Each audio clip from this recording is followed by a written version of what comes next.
Yo, yo, yo. What's going on, everybody? Happy Tuesday to you. October 24th, 2023. Here we are again. Welcome back, guys. Today, we're having an open discussion, as we do throughout the week, about the University of Idaho. Imagine that. Will it be dismissed? And why, if it is? And what happens next? Join me for this. I'll be bringing people up on panel to speak their mind on this. I am excited to be here with you guys as always. I think we need to get the show on the road. Let's do this, folks. Here we go.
Yo. What's up, everybody?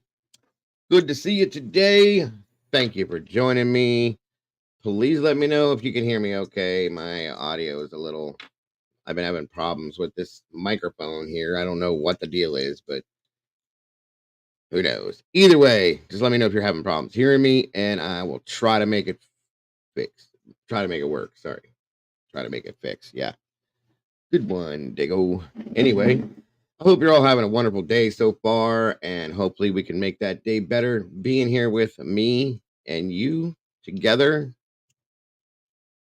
it should be good stuff. Guys, we're having a open discussion panel talk. We got 2 days to the hearing, 26th, for the dismissal. So I figured it would be a good time to have a discussion, as we do, about will it be dismissed? If it is, why? What happens afterwards? And anything else that goes right along with that. So thank you for joining me for that today. I appreciate you guys so very much. As always, excuse me, and let's see who is gracing us with their presence today. It looks like the lovely Miss Sherry Wisdom speaks in the house. Welcome back, Sherry. Good to see you. Jesse Lynn, thank you for joining us. Mrs. Kelly, great to see you. Thank you for being here as always. JD, good to see you. It's a newer name for me. Great to see you, though. Thank you for joining us. Jay Litz in the house. What's going on? Dinky, my brother. Good to see you. Hey. Good to have you here, guys. If you'd like to, throw in where you're tuning in from. I love to see where you guys are at every now and again. So throw it in there if you want to. If not, no worries. Nevada Cops in the house. Great to see you again. Shazay, Shaz, Shazabe Lashari. Lashari, welcome. Good to have you here. Thank you for joining us. Doodlebug's in the house. Welcome back, Doodle. Good to see you, the Canadian cat lady. Always a pleasure. I hope you're doing better, my dear. Wildfire coming in from Georgia. Great to see you. Thanks for joining us today. Miss Lisa Vallejo, welcome back. Good to see you from North Dakota. That's awesome. Rowena Moses, South Carolina's in the house. Good to have you here. JD, Baltimore, Maryland. Good to have you here, brother. Good to see you. Let's see. Miss Ginny, Ohio here. Ohio's in the house. Same here. Jesse Lynn, good to see you, dear. The Borg, again, Northwest Ohio. Hey, hey. Deborah Thompson coming from South Carolina. Great to see you. Thank you for joining us today. Deborah Lynn, Polly Putnam, Thomasville, Georgia, down south where it's still warm. It's beautiful here today, though, guys. I'll tell you that much. If I didn't have to do this, I would not be in here. Let's see. SRB's in the house. Good to see you, SRB. Mary Holt coming from North Carolina. Welcome back. Good to see you. Dinky, Dinky's coming from Narnia. Welcome, Dinky. Good to see you. Bonnie Bailey, London, Ontario, Canada. Welcome. Good to have you here. Peaches, 81. Nashville area. That's awesome. Cassie H. Good to see you, dear. Of course, the Canadian cat lady's coming from up north, guys. The lovely Canada. We know it. Daisy Jones. Welcome back. South Wales, UK. Love our UKers. Miss Crystal. Yes, it is. 79 degrees and beautiful outside. I love it. Rock Chalk. Great to see you. Good to have you here. Lynn 69, Dorset, England. Welcome. Good to have you back. Karma Police, welcome to you as well. Miss Evie Marie, great to see you. Thanks for joining us today. Kim Marin, I know where you're coming from. Close to the falls up there, Niagara. Thank you for joining us, Kim. Great to see you. Miss Kell's in the house. Hello, beautiful people. That's right. Hello, hello, hello. Katie Quarters in the house. Welcome back, Miss Katie. Good to see you.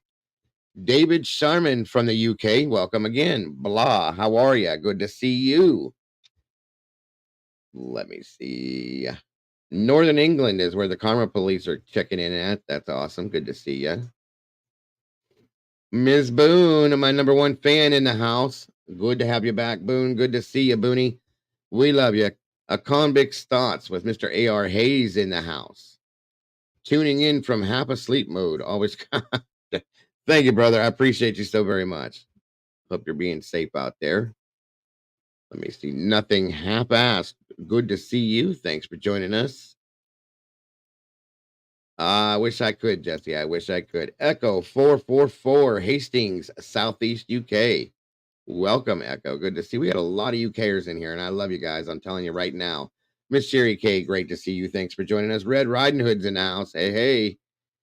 Of course, the awesome Brandy B, the OG's here. Welcome, Brandy. Good to see you. Good to have you here. Excuse me. We got a lot of Brits here. It's like I said, the second British invasion, and I'll take it all. Jacqueline Keeley, again, the UK. Welcome, welcome. Zara B, Liverpool, New England. I'm telling you, it's an invasion. And I'll take every bit of it. I love you guys over there. I really do. I wish I could get over there with you. Of course, my friend and yours, Eddie, the one made nuts in the house from Minnesota. Minnesota. Love it, love it, love it. Glad to see you here, Eddie. I'm sorry, Kels. I'm sorry. Let's see. It's all good, Miss Boone. Thank you for supporting. Gloss Boss, good to see you. It's been a minute. Good to have you here. Carrie Priscilla, thank you for joining us today. Yes, the ladybugs are out in full effect today. Let me see. Carrie Louise, another new name. Good to see you. Good to have you here. Peppermint Tea, always a pleasure coming from the UK as well. Oh, right, all right, all right. Let me see. Am I missing anybody here? I think I am, but that's okay. I got to go backwards now. Miss Kells is coming here from Michigan. What's up, neighbor? Good to see you. Good to have you. I'm hoping you're getting the same weather I am today. I mean, telling you guys it's beautiful out there. Lynn 69, great to see you as well. Hello, Shazib. If I'm saying that, I'm so sorry if I'm pronouncing that wrong. Miss Bonnie Bailey, London, Ontario, Canada, once again. Always love to see you, Bonnie. 12, ciao to you as well. I'm excited about all the Ohioans we got in here, guys. Ohio's in the house. That's so awesome. Phonetics coming from Belgium. Good to see you. Good to have you here. All right, all right, all right. CR, Wichita, Kansas. Wichita. Why do I always say Wichita? Wichita, Kansas. Come on. I know I've seen my mother in here somewhere. Smack me around, Mom. I'm losing that phonetics thing you taught me so well. But it's good to see you, Mother. Thank you for joining us today. I appreciate you and I love you so very much. There she is. It's Ruth Gosnell. My awesome mama. Emma One, good to see you. Miss Daisy Dead, always happy to have you. Caroline, good to see you. Jay Lit, welcome. Good to have you back. Of course, Deborah Thompson, good to see you. Bugsy, welcome. Great to have you. Hope you're having a great day again.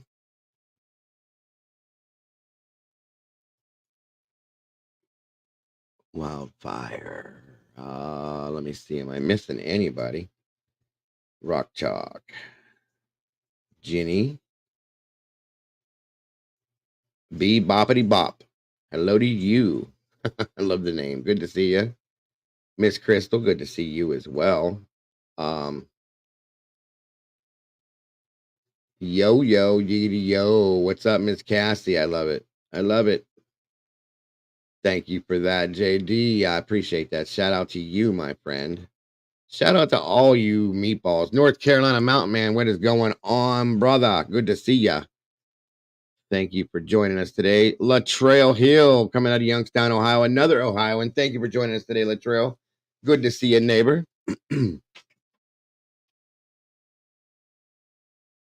I hope you're enjoying this weather like I am. Miley, thank you for joining us. Striker First for you. Good to see you. Thank you for joining us today. Yay, yay, yay, yay, yay, yay. Yay, da, da, da, da.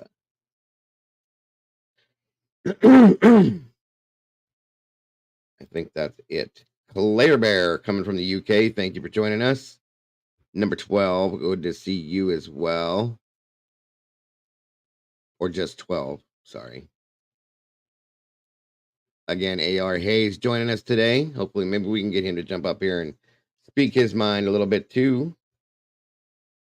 Do all the YouTubers come out of Ohio? I don't know. There's quite a few of us out here, though. I'll say that much. I was kind of surprised when I realized. I know I'm here. We know J Rod's in Ohio. Lana comes from Ohio. There's somebody else too. I can't remember who else it is. It's in Ohio, and I can't remember. It'll come to me eventually. But either way, there's quite a few of us. Probably because we live in such a boring state. You know, that's how we get started. Newman, 25 in the house. Good to see you. Let me see here. I love you more, Mama. Definitely do. Be careful if you go out there anywhere today, because it's too nice to be inside. There he is. J Rod's in the house. Good to see you, brother. Thank you for jumping through. Sherry K, always a pleasure.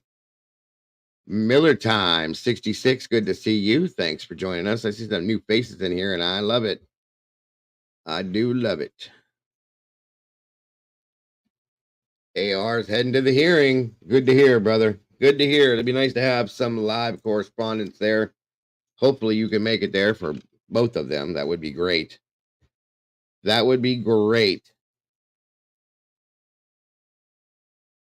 There's my mama right there.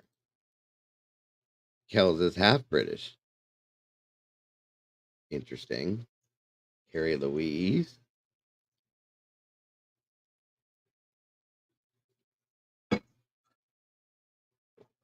I think that's everybody. If I Evie Marie, good to see you. If I didn't catch your name, I didn't do it on purpose. We got 161 beautiful peeps in here. And you know what I'm about to say, everybody. We got 56 likes. What is going on? Let's mega match so we can get out there in that algorithm. Please, please, please. Welcome, Violet. Good to see you. Thanks for joining us. Vix Logic's in the house from London, another one. I think the UK has got it locked down in here for sure. I have to say that. I'm not on it. Well, yeah, AR's not in Ohio, but quite a few others are. Miss Brandy, I did say hi to you, my dear. Brandy B, the OG. You weren't listening. That's right. Mega match. Mega match, guys. Let's mega match.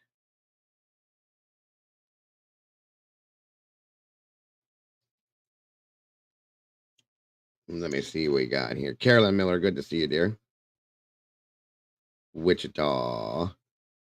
Miss Pebbles is in the house. Good to see you, Pebbles. Thanks for joining us today.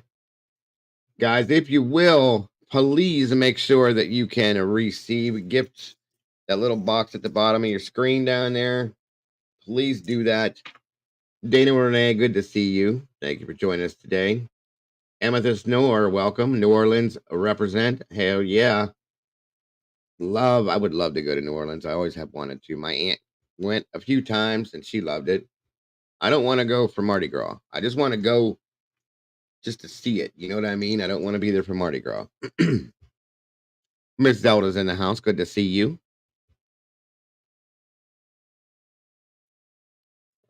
Matt Emlo, what's up, brother? Good to see you. Like I said, guys, please make sure that you have your gifting open up to be able to receive memberships should that happen. You never know. It does happen often, folks. You got a lot of generous people in here that like to share that. So please make sure you can receive. CR's in the house. That's right. I seen the picture. My aunt met John Candy down there, New Orleans, before he passed. And this family, my family's a huge fan of his. We always have been. We're like the Griswolds, folks. And a lot of the stuff that they've done, John Candy, all of them, we love it. Love it, love it. Virginia Wolf, good to see you. Crazy Cat Lady, thank you for joining us. Jay Lit, good to see you. Yeah, I've heard that too, Sherry. Looks like Miss Pebbles gifted a membership. That's so very awesome. Thank you for that. Looks like Dinky was gifted that membership. That's so very awesome. Thank you, Pebbles. You are appreciated, my dear. Gloss Boss was gifted one by CR as well. That's awesome, CR. Thank you so much for that. You guys rock and roll. Every one of you guys. I appreciate that so very much. That was so much fun last night with the old. Oh, I'm glad you enjoyed that, Miss Kelly. Like I said, I didn't really want to get into anything last night serious, and I'm a big retro kid. I loved the 80s. I missed the 80s, so I like looking at it. Welcome, War Eagle. Roll Tide, roll. Um, but I enjoyed myself. I love doing that kind of stuff. So any of you that were here with me last night, I hope you enjoyed yourselves as well. Welcome, Bernice. Good to see you. Miss Zelda just gifted a membership to Miss Bernice Rivera. Congrats, Bernice. Thank you for that. Zelda, we love you for that so very much. So very much. You guys are awesome. Good thing, CR. I'm glad you enjoyed yourself as well.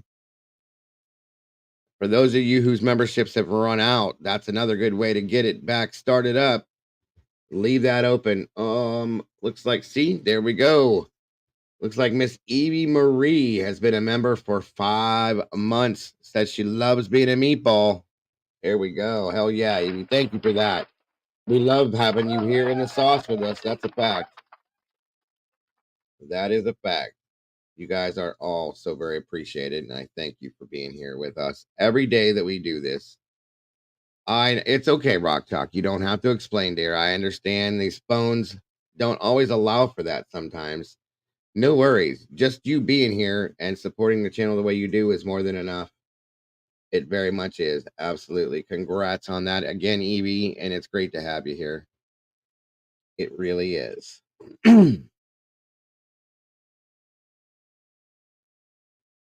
Very much so. All right, let me see something here.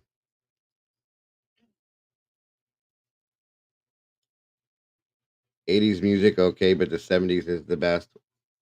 That's because that's when you got to have your fun. I enjoyed myself in the '80s, mother. I loved it. Sorceress, welcome. Good to see you. Good golly, Miss Molly's in the house. Good to have you here. We love you, Molly. Thank you for joining us today, dear. I appreciate you so very much for everything. And that goes for all you mods, you amazing mods out there. Thank you for doing what you do every day for me and for us, for all of us in this channel. We love you. We appreciate you. All of you. Sleuth Squad Web Sleuths. Absolutely. The 80s did rock. I wish I was a little bit older when the 80s came around. I think I would have enjoyed it a lot more, but it is what it is. It is what it is.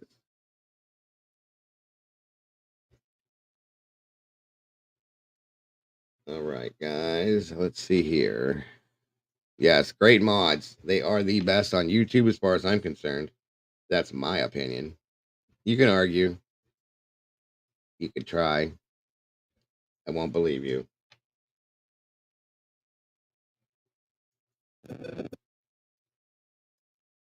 Hey, hey. There we go. 5 more memberships gifted out. Looks like a Red Riding Hood was gifted. Crazy Cat Lady was gifted a membership. Violet was gifted a membership. And they Sleuth Squad that's a tongue twister. Sleuth Squad Web Sleuths was gifted a membership, as well as a convict. Thoughts. AR Hayes, a welcome to the sauce, everybody. That's on me, folks. That's all on me. Those 5. Thank you all for being part of this family, part of this group, this community.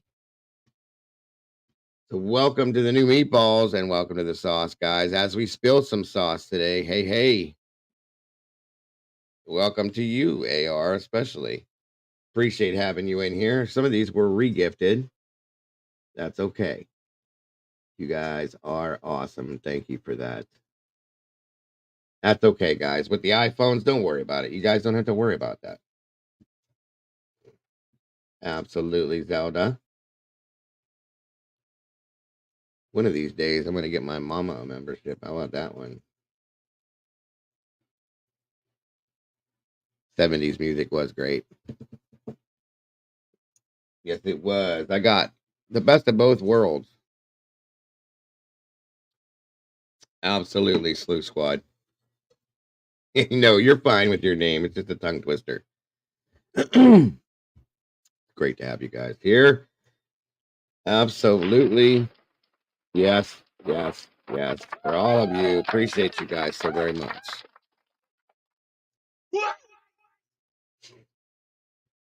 Miss Josie's in the house. Good to see you.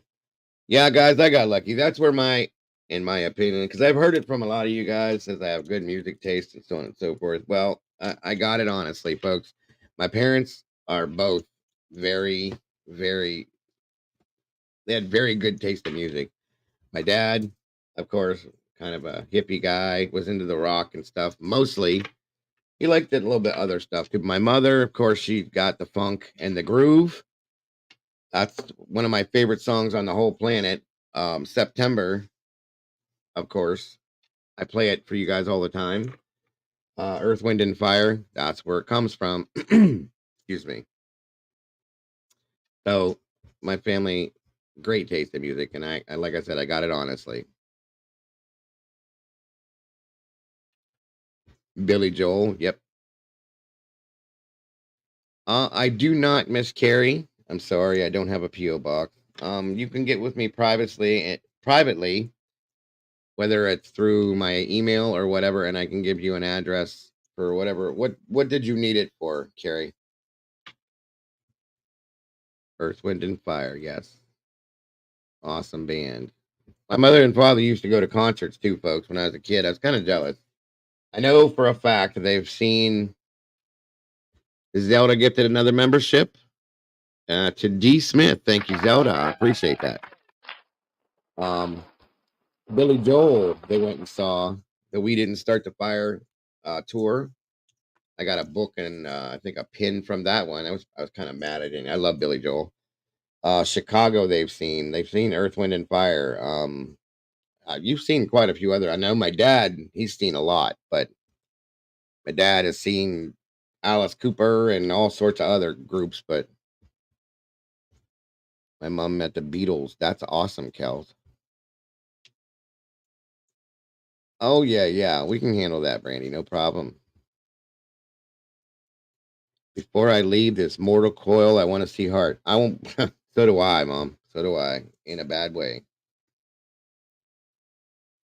Welcome, D. Smith, to the sauce. Great to have you here with us. All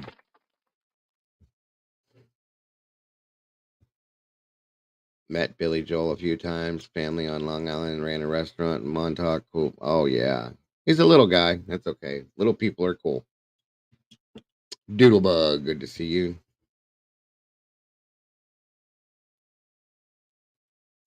Um, you don't need to worry about that, Carrie.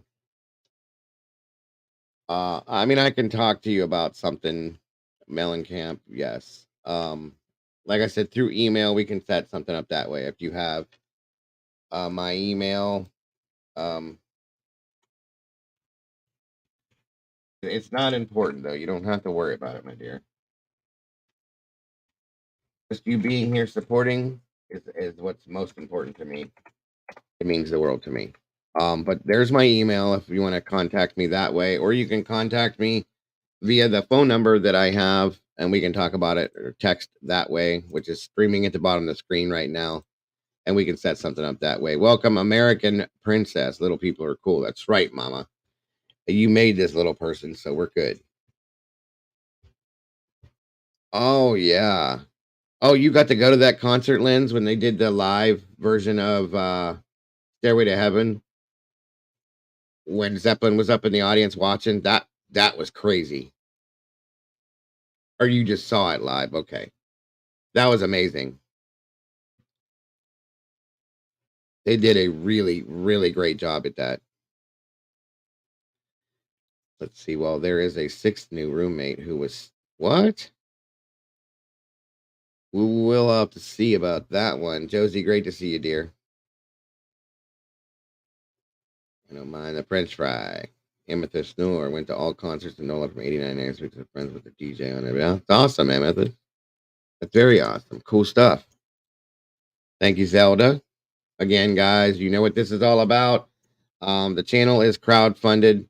That's how we pay the bills, internet, StreamYards, all that fun stuff. There's a links for Cash App, PayPal, and Venmo. Should anybody choose to donate to support the channel in that way, it is definitely not expected, but more than appreciated. I appreciate you guys so very much for that. Yeah, we gotta be careful with the rumor stuff, but we gotta try to vet things. But we'll look into it. No problem. Mrs. Kelly, a lot of my school friends had famous family in bands. My friend's dad was the drummer for the Cars and an uncle in Aerosmith. That's pretty awesome, Mrs. Kara Kelly. Debbie Deb, good to see you. Bonnie M, thank you for joining us. Now I understand, Rock Chalk. No problem, hon. Dana Renee, good to see you. I absolutely adore my mother. I wouldn't be here if it wasn't for her, and I wouldn't be the person I am if it wasn't for her. So you guys that think I'm so great, you can thank her. That's a fact. Knowledge is power. Thank you for being here today. I got lucky, guys. I got lucky. I got a smart, beautiful, amazing mother, and that person raised me to be the person I am. And it wasn't easy. I can promise you that. It definitely wasn't easy. I was a difficult child. ADHD is real. Oppositional defiant disorder is real. Wasn't diagnosed, but it's real. What's up, Groot? Good to see you. And that this woman did a lot of it by herself. And then my stepdad came along, the amazing person that he is. I don't really want to call him my stepfather, but he is my father. He helped out a lot too, but they made me who I am, guys, and I can't give credit anywhere else but there. So that's why I love them so very much. That's right. That is right. You can also support for free just by liking, subscribing, sharing it as much as you can. It is so very much appreciated. Excuse me. So very much appreciated. We broke the algorithm. We're at 106 likes, guys, and you guys are rock and roll for that. Thank you. Leaving that DNA on that like button when you come through the doorway is all that matters to me. I appreciate that so very much. Lynn says, my dad was a roadie when he was at UNI and worked with a lot of famous peeps. He briefly went out with Susie Quattro. Wow. That's awesome, Lynn. That's cool. Very cool. What's up, Kaleidoscope? Good to have you here. Good to see you. Excited to be here with you guys today. as always. There you go. There you go. See, you're even getting your appreciation in here, Mama. I should have been appreciative a long time ago. A lot more appreciative. I should say that. Thanks. Props to Dago's mom for raising our boss. She did amazing. And thank you, Zelda, for that. I tried to email you the other night. It was weird. It wouldn't let me. That is weird. I don't know. There's been some weird things going on through YouTube, for one. Again, guys, check out. Jules had this problem last night. If you need to, I need you guys to go check out and make sure if you're subscribed here and you want to be, that you still are, because Jules was and then she wasn't. She had to resubscribe. So check that out and make sure it works. So if I do a live from outside the courthouse, can we do it through your channel on panel for? Yes, we can. Yes, we absolutely can, AR. All you got to do is jump in here. I'll go live, which I will be live anyway. Jump in here and I will throw you up on panel and we will be live from Idaho, Moscow, Idaho, I should say. What's going on, cowboy? Good to see you, brother. So yes, I am looking forward to that, bro. I am. We'll just communicate to get it right and get you up in here. And we will be live in Moscow, Idaho, the day of the hearing, folks. That will be the thing. Yeah, it should be awesome, AR. I appreciate that, brother. Be careful, though. Do me a favor. If you're going up that way, be careful. That's all I'm saying to you. Obviously, road tripping is not fun, but, you know, I know you've been doing that, but just be safe, brother. That's all I'm saying. Misty Jane, I have an autograph. Oh gosh, there's another one. Stevie Nicks, love Stevie Nicks. Autograph picture of Stevie Nicks. Tom Petty, I miss Tom Petty. He was great. I got a few that are my faves. Obviously Stevie Nicks, Fleetwood Mac, I love them. Billy Joel, I love him. Chicago, of course, Earth, Wind, and Fire. Um, Tom Petty was another fave. John Cougar Mellencamp is a huge, huge favorite of mine. Another one that I grew up listening to. My mom and dad were big fans of the Jack and Diane song. You know how that goes. Take your little friend. Yay, yay. Waylon, yes, Waylon Jennings. Awesome. Just the good old boys. Welcome in 1984. Good to see you. David Bowie's a legend. We all know that. We've lost a lot of the good ones. That's sad. Oh yeah, AR had a good stream out today. Of course, Johnny Cash. Love Johnny Cash. Good to see you, Rumsey. Thank you for joining us. One of the hearings are closed, Sherry. The morning hearing, I think, is closed. The afternoon is open. Oh yeah, hell yeah, Kells. Five Finger Death Punch. They are amazing. I have a very wide range of interest in music. I love it all. My grandmother told me once when I was a little kid, a true music lover will listen to and like everything. And I love it. Reverend Cynthia, thank you for joining us. I hope you got my email back in regards to that address. If you didn't, let me know and we can work on that, my dear. A D daughter, good to see you. The Eagles, yes. Frank Zappa. Hey, Willow. What's going on, Willow? Good to see you. Zappa's awesome. Morning is closed. Can't even get near the courthouse, right? I figured as much. Yes, Kel's corn is awesome too. The Eagles are absolutely amazing. Rammstein, I'd love to see them. That's got to be interesting.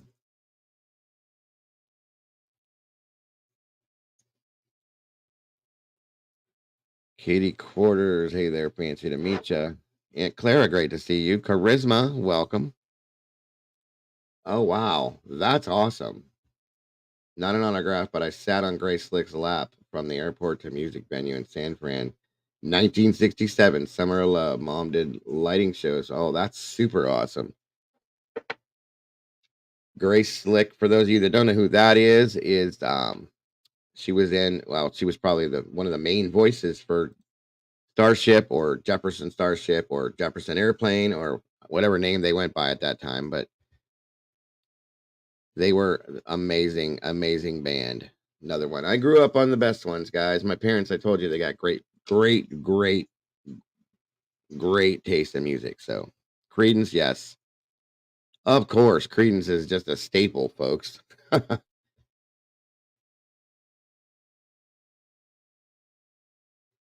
Yeah, Jefferson Airplane or Starship, whatever you want to call them, amazing. And I think they did very well at adapting to the times as they went on, going all the way back to like White Rabbit to Nothing's Gonna Stop Us to whatever they did. I mean, they were just amazing. REO Speedwagon, Climax Blues Band. Okay, yeah, yay. Santana, of course. Of course. System of a Down, yes. Yes, very talented. I love them too, Kim. Leonard Skinner, hey, hey. Moon Rising. Stevie Nicks. Karen Klein, good to see you. Jim Croce, very talented as well. Yes, we're gonna do it soon, Molly. We're gonna do it soon. That way we can get all Molly's songs out there. She got some good taste in music too. We built this city, yes. Bob Seger. Hey, hey, Afton. Good to see you. Rush. Oh my God, I'm a huge Rush fan. That was one of my influences. That when I started playing the drums and stuff, and I played in those couple bands that I played in and all that stuff. But one of my musical influences was Neil Peart from Rush. I loved it. It was amazing to watch him play the drums. Never was I ever anywhere near close to that good, but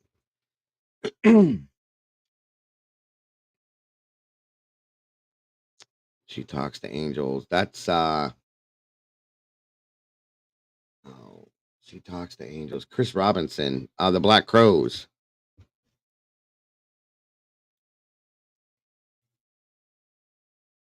All right, all right. Looks like Mrs. Dago just walked in the house. Give me one moment, folks.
All right, all right, all right, all right. Oh, Kells, you're killing me. I love Slayer. Triumph.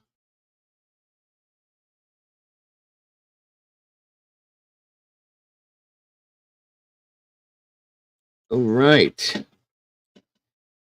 Oh, again, Knowledge is power. She, you missed out on some stuff. Obviously, she is no longer here, and there's a whole big story behind it, and I'm not going to get into that right now. But no longer here with us.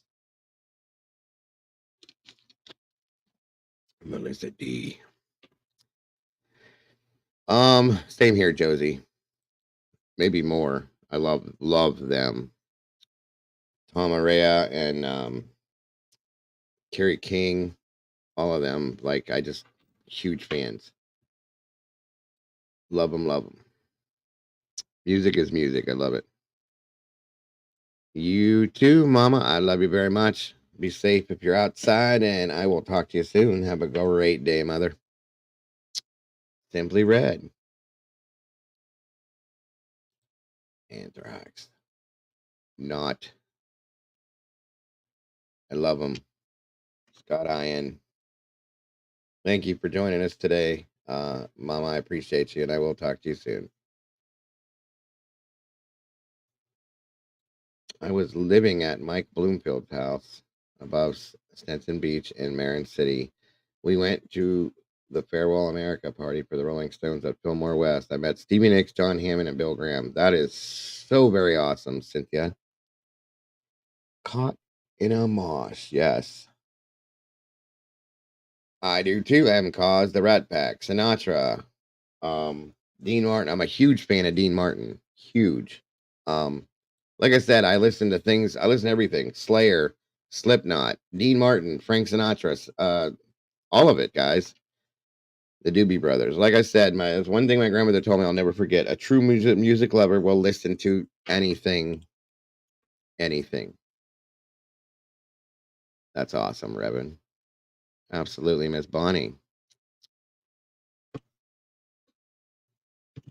Dino from Cleveland. Hey, hey. Yes, I love Slipknot. That's like probably one of my favorite bands right now. They have been for a long time.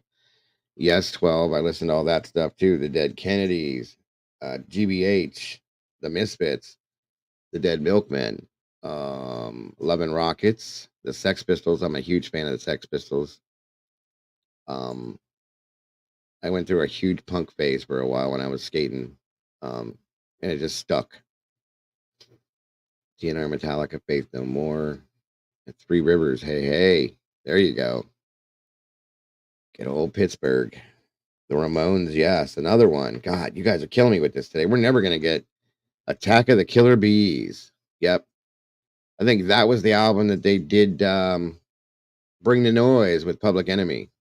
Another great song. Green Day. Hey, hey, Firefly. Good to see ya. Rage. Good to see you. Yes, the Sex Pistols were amazing. Stone Sour. Yep, Stone Sour, which is uh God, I can't think of the lead singer for Slipknot, his other band, Corey's other band. 3 Days Grace, Papa Roach. Yes, I put Cable one time in the lead singer from, I can't think of his name, from Papa Roach's parents' house. How about that one? Zeppelin, of course. We're never gonna do a show today, guys. Um. Oh, good gracious God! Oh my goodness, Cammy, what is going on with that? Cammy Q, 10 true crime memberships. Looks like Woke Up in 84 was gifted. American Princess was gifted. Jacoby, that's it. Thank you, 84. Aries Fire was gifted. Pink Peony, I haven't seen her in a long time, was gifted. Chris and Chris was gifted. Combat Vet Price was gifted. Space Junkie 69. Marina Girl was gifted. Sleuth Cat 77. Jennifer S. Wow. Thank you so much, Cammy, dear. Another one of my amazing mods, and still so very generous. I appreciate you, Cammy, more than you know.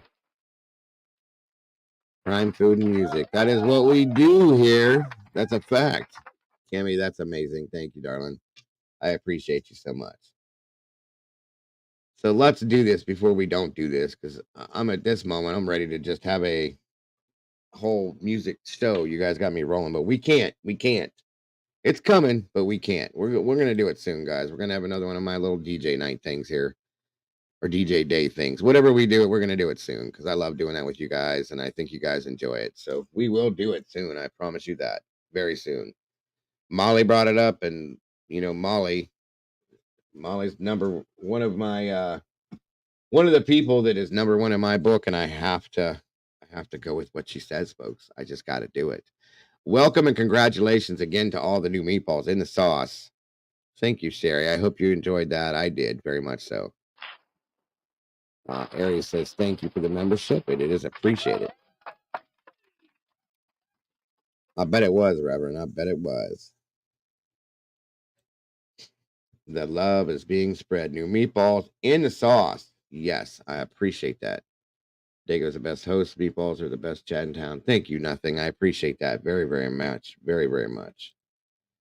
I do too. Nothing but green, guys. Nothing but green. We love it. We love it. So, as I was stating, and again, thank you, Cammy. That was amazing. We have a hearing coming up on the 26th, and unfortunately, I can't receive gifts. I have a weird setting with anything I purchase. It blocks me from receiving. Oh, I'm so sorry, Mrs. Kelly. But you're still part of this family, so that's all that matters.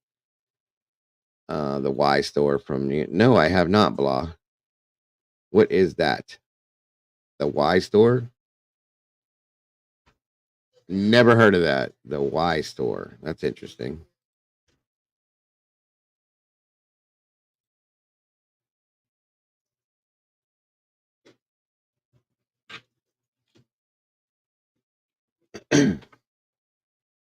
We got to get Mrs. Kelly gifted somehow or another.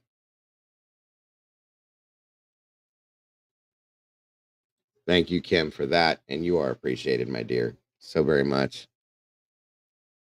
Kim has been here a long time. Mama Bear is working, sadly, folks. Otherwise, she would be here with us.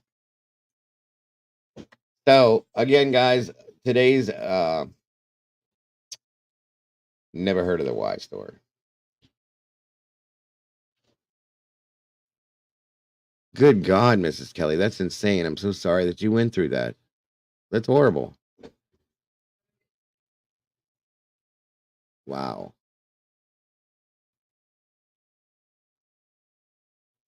It's at the bottom of your screen. There's like a dollar sign down there at the bottom, AR.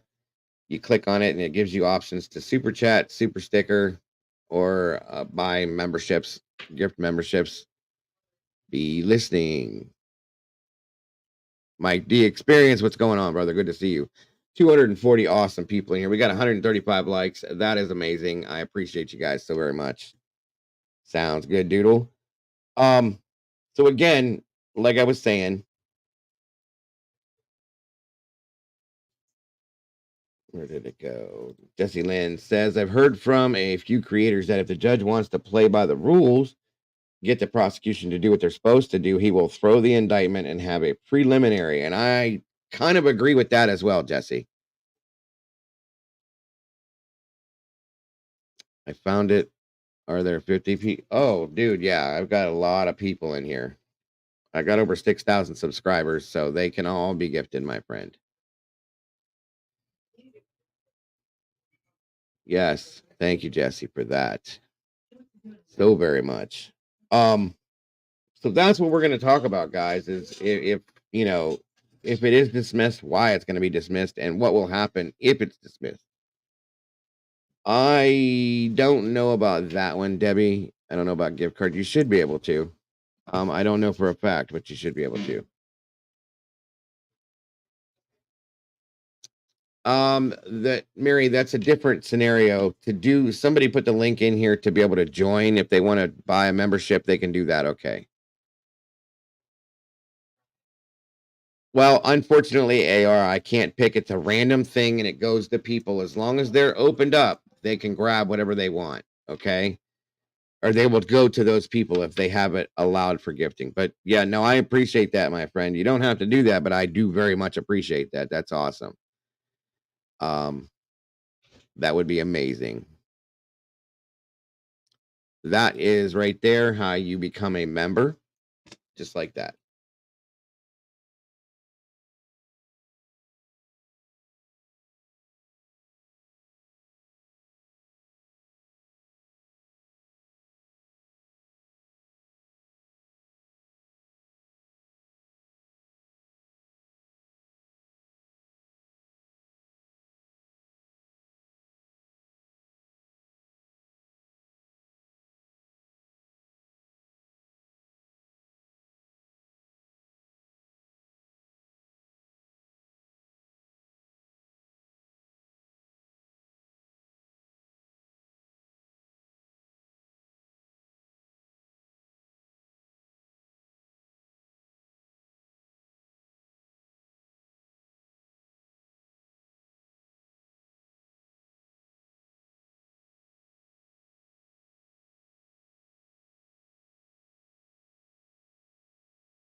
All right. Josie gifted 5 memberships. You guys are killing me today with this. Blah was gifted 1. War Eagle. Claire Bear. Karen Klein and Penny Switting gifted a membership. That's awesome. That is so very sorry, guys. That is so very awesome. Thank you, Josie. I was reading through the chat and I wrote something else, guys. I'm sorry. You didn't lose me. But thank you so very much for that, Josie. So again, like I said, that link up on the screen, that's how you can become a member without being gifted, should you choose to do that. Right there. Thank you, Sherry. So again, guys, open discussion. Will it be dismissed and why? And what happens if it is? Okay. That's what we're talking about today. I feel personally like that it should be dismissed and we should have the preliminary hearing. That's my opinion. That's what I would like to see happen. And that way we could get a little bit of what's going on out there.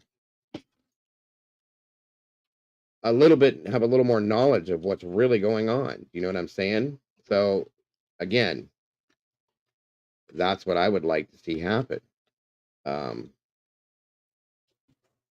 And I think there's a possibility that it could be dismissed, but I think it's going to be, I don't know. Congrats, War Eagle. Welcome to the sauce. They do have strange laws. So, absolutely, AR, that's appreciated too. Very much so. So what I'm going to do is I'm going to pin a link in the chat over here for you guys. There's it drops here. And there it is. Okay, and that gives you the option to jump up here with me. As most of you guys know. And we can do this thing. We can talk about this the way I'd like to. Yeah, absolutely, AR. That's why the link is there, my friend. So please do. Please do. Click that link. Jump on up here, bro. Please do. Miss Leslie Densley, good to see you.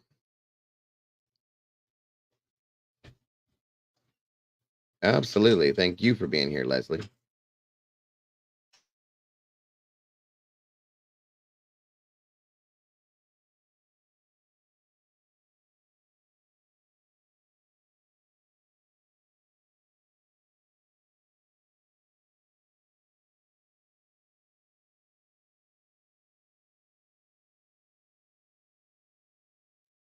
Yeah, absolutely. Click on that link. It's pinned in the chat at the top. Click on that link. It'll bring you into the backstage. As always, jump on in here, brother. Love to hear from you. That's what we're doing today.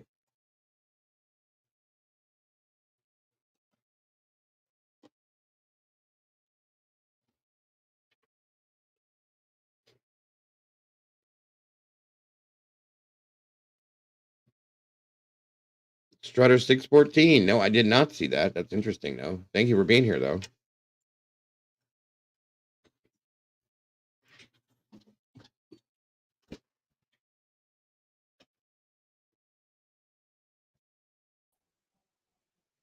Hey, my friend. Can you hear me?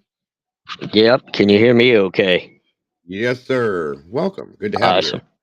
Hey, it's good to be a part of the show again. I'm always excited to get onto your panel for some reason. It even more so than my own.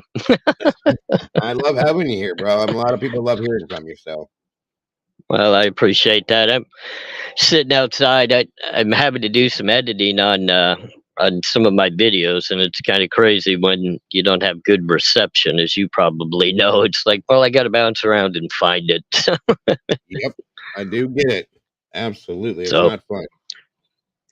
no, it's not. But you know what? It's a part of life, and I'm pretty stoked. We're getting ready to leave out this evening and make the trip up to Idaho. I made the decision to do it. I just got to jump out there and feel it out, and I think there needs to be somebody with a level mind up there that can talk about it without just blaming everybody or finding people guilty at the front door, for clickbait. Absolutely. So, I Absolutely. want to give people kind of the feel of what the area feels like. And I don't know. My wife says I'm pretty chatty, so I can maybe get somebody to actually clue me into the emotion of the area and talk. So we'll see. We'll see what happens.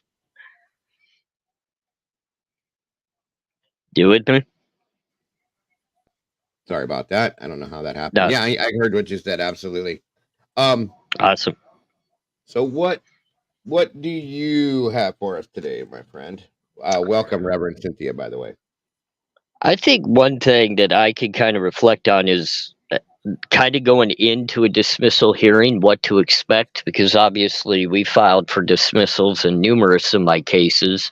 We did fight a grand jury indictment in one of them. Well, a couple of them, but I won one grand jury indictment dispute. So Okay. I can kind of get on here and I can explain to you the feeling of it, kind of what you can expect on the way in, and then also what happens when it's said and done. That's You perfect. know, a lot of people feel as though that's the end of the road. You just get to walk out because it's been dismissed, and that's not No. the case. You don't actually get to walk out of the courtroom as a free man. They cuff you immediately back up to take you back to the jail, and at that point, you're literally waiting for a 3-day process to see if they're going to file charges again or not. So you literally don't get to walk out. You're not a free man. So.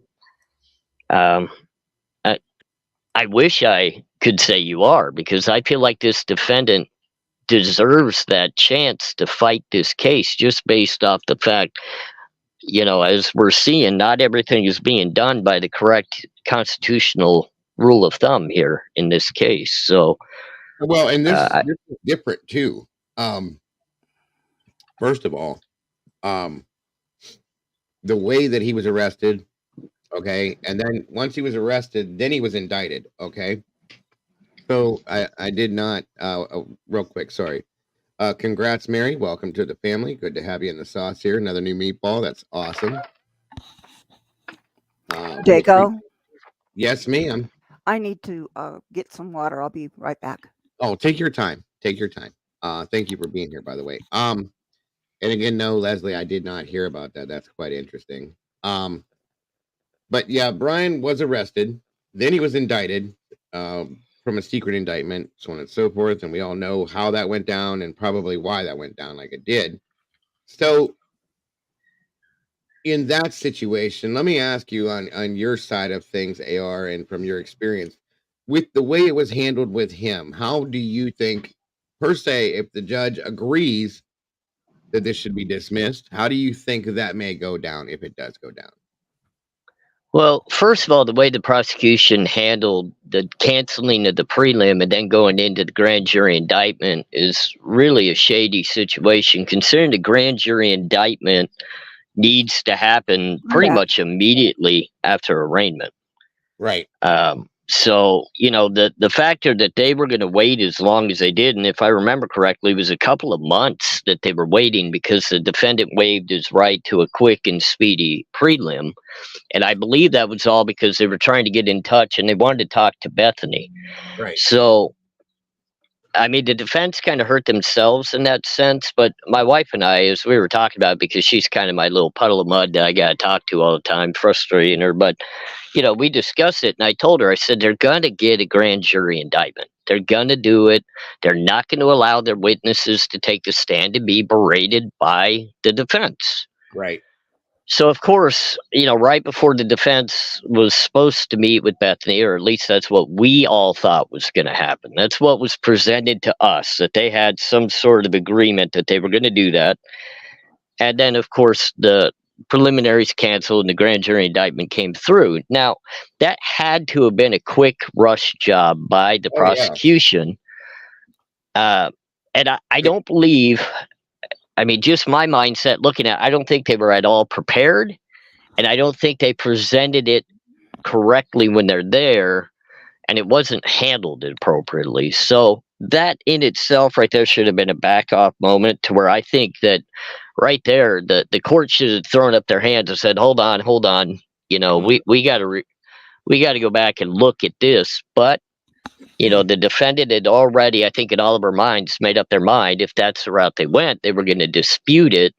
So Right. the judge just kind of let it move forward at that point. Is it fair? Absolutely not. But I've been in that situation where I was expecting a preliminary hearing. We, as the defense team, were completely ready for it. And the next thing you know, they just served me a paper saying I was grand jury indicted, and it was fast forwarded, and that was out the door. So, And then not to mention, like you said, also, like, for those of you that didn't realize, they had an agreement to where they were going to be able to go talk to Bethany in Nevada, and then within, I think it was 24 to 48 hours, boom, overnight there was a secret indictment done. Overnight it happened. It didn't happen during the day. It wasn't out in the open. It was overnight, secretly done. Boom, boom, boom. A little shady. yeah, I agree. I heard it was convened literally in the middle of the night, Yep. which you know, grand jury indictments can happen 24 hours a day, 7 days a week. They are secret. They can happen any point in time. But most of the time, it doesn't happen in the middle of the night to bum rush a defense team that's already in agreement to talk to a witness. So, Right. really, really shady in that sense. And I, you know, at that very moment, I just kind of put my hands up and I said, you know what, this is getting crazy the way this is being handled. Because right before that, someone had brought to my attention they didn't even have any type of body cam or anything of the no knock warrant served in Pennsylvania. Right. And it's like, wait a minute, this is one of the biggest no knock warrants probably served in the last 5 years. Out of it's a quadruple homicide of college kids, and you're not going to document any of this. This is really sketchy to me. No sense. And You're right. you know, and that's what really brought my mind to the sense that everything that's happening, and I'm beginning more and more on my channel to start picking apart. You literally are not doing this appropriately, and for someone that's been in those shoes as a defendant, it gets very frustrating and very nerve wracking because at that point in your mind, you know you're kind of screwed. You just Right. know it because the courts are allowing a free for all to happen. And how do you stop it? Like, there's no way of stopping it. Right. Yeah, I was indicted by a grand jury 7 months after my ex was arrested. And Okay. the only evidence they had was his testimony and his girlfriend's testimony that I gave him $1,500, and I never gave him that money, but that was all they had, and And that's all hearsay, right? it was all Yeah. hearsay. They did what they call a 5K 1.1. It's where if you give testimony that leads to another person's conviction, you get your sentence cut in half. And Okay. they both used that, and I ended up getting convicted on no evidence. Matter of fact, one of the participants at my trial said, my lawyer said, "Do you know Miss Hughes?" And he said, "No, I've never seen her before in my life." Wow. Yeah. Yeah, And I just like your story, I've had the same thing happen where people that did not know me at all, when I was working within our little organization, they all just gave hearsay testimony about what they had heard about me from other people. And I got indicted, and literally it was like a year-long court process before they finally dismissed, saying, oh, wait, it's hearsay. We can't allow that to happen. Well, it took you a year to figure that out? I mean, really?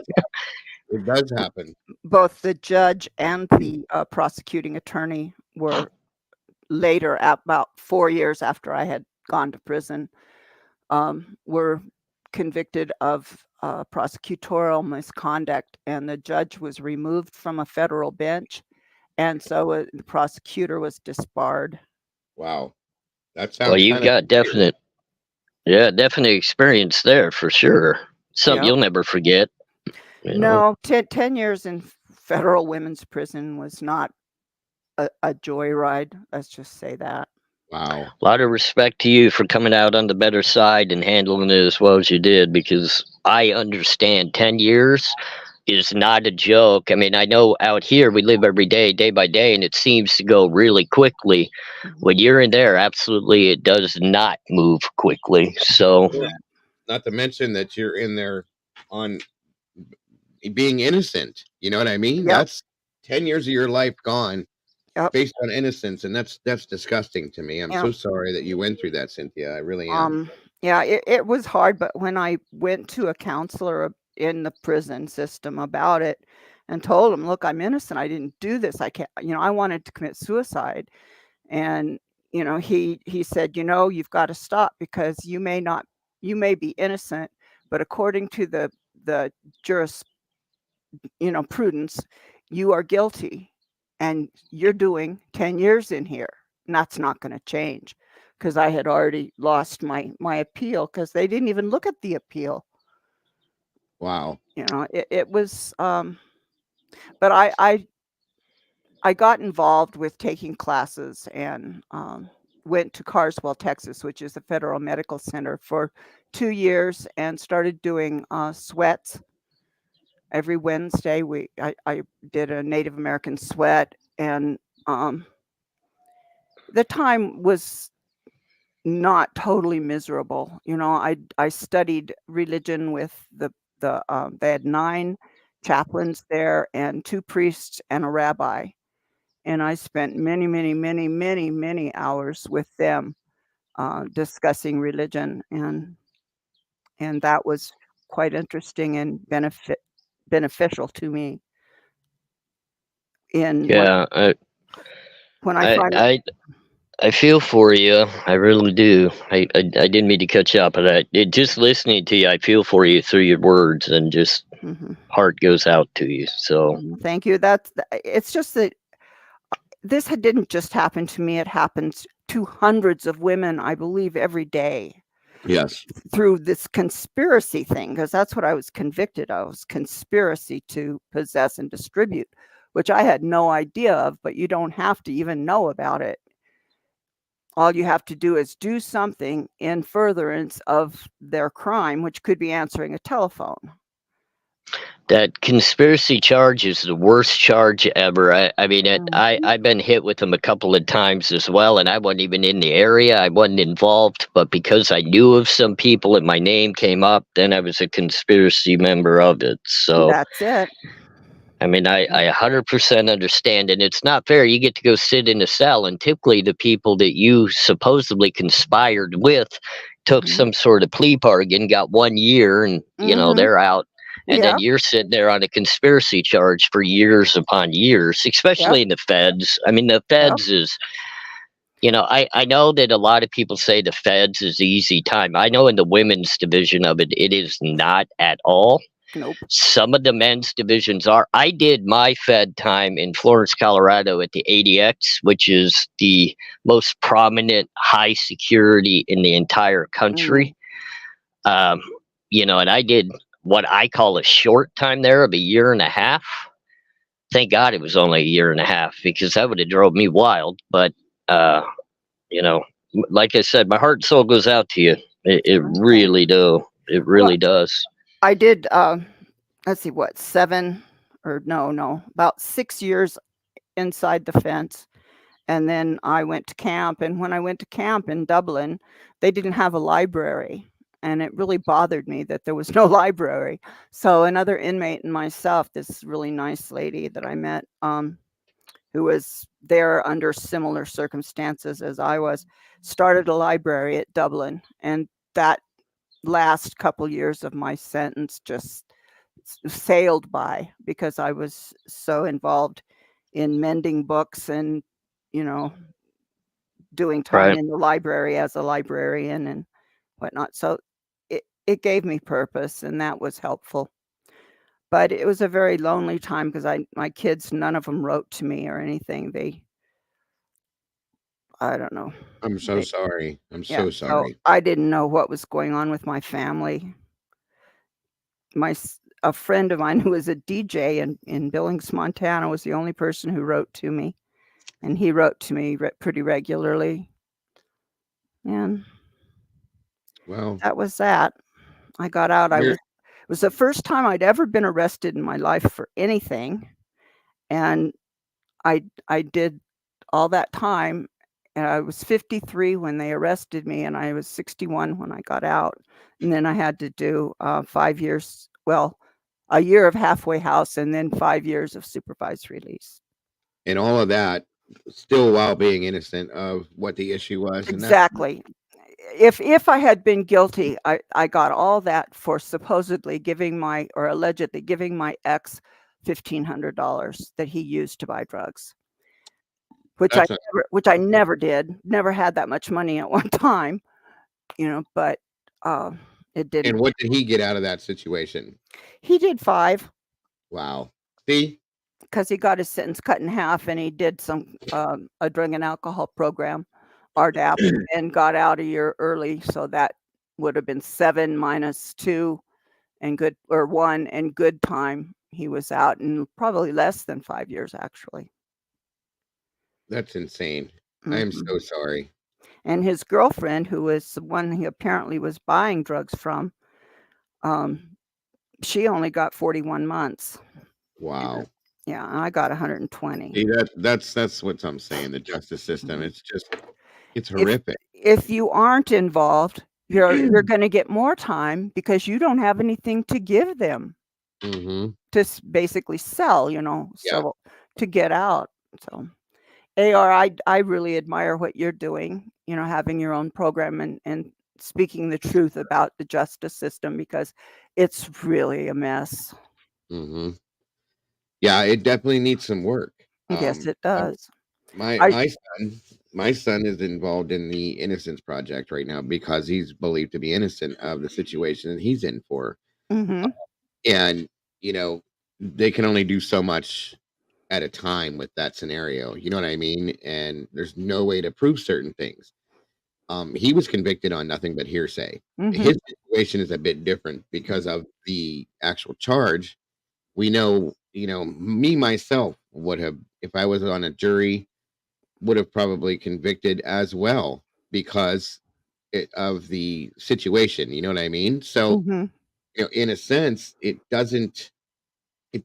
just doesn't work the way it should, in my opinion. Sometimes it does. I made it back Sometimes it in. does. I'm Very, sorry. very Welcome back. rarely. Did I make And it back again, in? yeah, you're here, brother. You're here. But again, like Okay. I said, one of the reasons why I do true crime, the child that was unalived when I was 12 years old, that in our neighborhood, a friend of ours that was unalived by 2 grown adult males, 18 years old.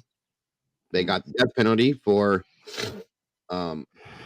sodomy, multiple things that they did, abuse of a body, corpse, all these things. They lit him on fire. They cut off parts of his body.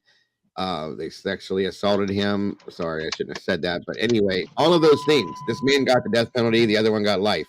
Mm. One of them, the one that got life, he passed away already due to the disease that he got while he was in prison. The other one is still sitting on death row. Okay, and has not, and he's appealed I don't know how many times and done this, that, and everything else. And we've all been paying for this man to live and breathe and eat and survive in prison. Meanwhile, his victim's been gone for 40 years. Okay. And he's been sitting on death row for 40 years. Where's the justice in that? May I say something? Yes, ma'am. I think that the death penalty is actually too easy for some because, I agree. they're done and gone. But that many years incarcerated in prison, especially on a 23-hour-a-day lockdown, I did that for almost a year while I was in solitary because they didn't want me to talk to anybody who was coming in and out of jail. Right. And I was called administrative something or other, but that is worse than death. Well, and I I agree with you in certain aspects that as far as death penalty goes and other punishment, I think sometimes in a sense you're absolutely right. Death is too easy because I think some people should have to sit and listen or sit and think about what they've done for their whole life. if that person has that kind of mentality, okay? But if they don't and they don't care, okay, that's the other Mhm. side of it. They don't care, then we're just basically we gave this person a home, a roof over his head, 3 meals a day, good or bad, and a place to sleep and clothed him for 40 some years Mm. at no cost to him. Yes, I understand. That is a problem for me. Um and like I said, this friend of mine, his mother is, God bless her. Thank you, Sherry, for that. Is I think she's in her 90s now, and she's had multiple illnesses, this and that. Her husband, everybody else has passed on. And I feel in my mind she's staying alive, keeping herself going just to see this gentleman, this Mm. person, I can't call him a gentleman, but this person get his punishment for unaliving her son. Yeah. And it's very sad that this has to be like this. And I think if she ever gets to see it, that's going to be her release and Yeah. her actual like relief, not release. I'm sorry, relief to see that he's actually been punished for the crime that he committed. And she's been an advocate ever since Raymond lost his life. She's been an advocate for this, for other people, other victims, her whole life. Worked for the court system, so on and so forth, and then eventually had to retire, of course. But still, through all that, has not seen the punishment being given to the person that took her son's life. It's very sad. Very sad. I agree with you on many, many counts. I just think that being in prison and losing your freedom Yes. and being stuck there is worse than death In to some me. senses, you're right. Yes, ma'am. I do agree. I agree. Dago, there was one thing I wanted to mention to someone before I forget about it, and you mentioned the Innocence Project. Yeah. In regards to the Koberger case, I Mhm. wish someone would get a hold of Barry Scheck, who I believe he's associated with the Innocence Project, to I look at this believe. DNA evidence, because from what I can gather, listening to different podcasts on Yes. DNA experts I've listened to speak about this case, it's garbage. What Yeah. they have is simply garbage. Well, I mean, it is. The FBI blatantly said, "Don't use this." So that, I mean, to me, Mm. that says Well, they said don't use it because they didn't want anyone to know how they came about the information. I'm absolutely convinced, because I'm also a genealogy buff, that I'm convinced that they used those sites erroneously, and that alone would cause the fruit of a poisonous tree, and right. he'd never Yeah. been arrested in the first place. And I firmly believe that.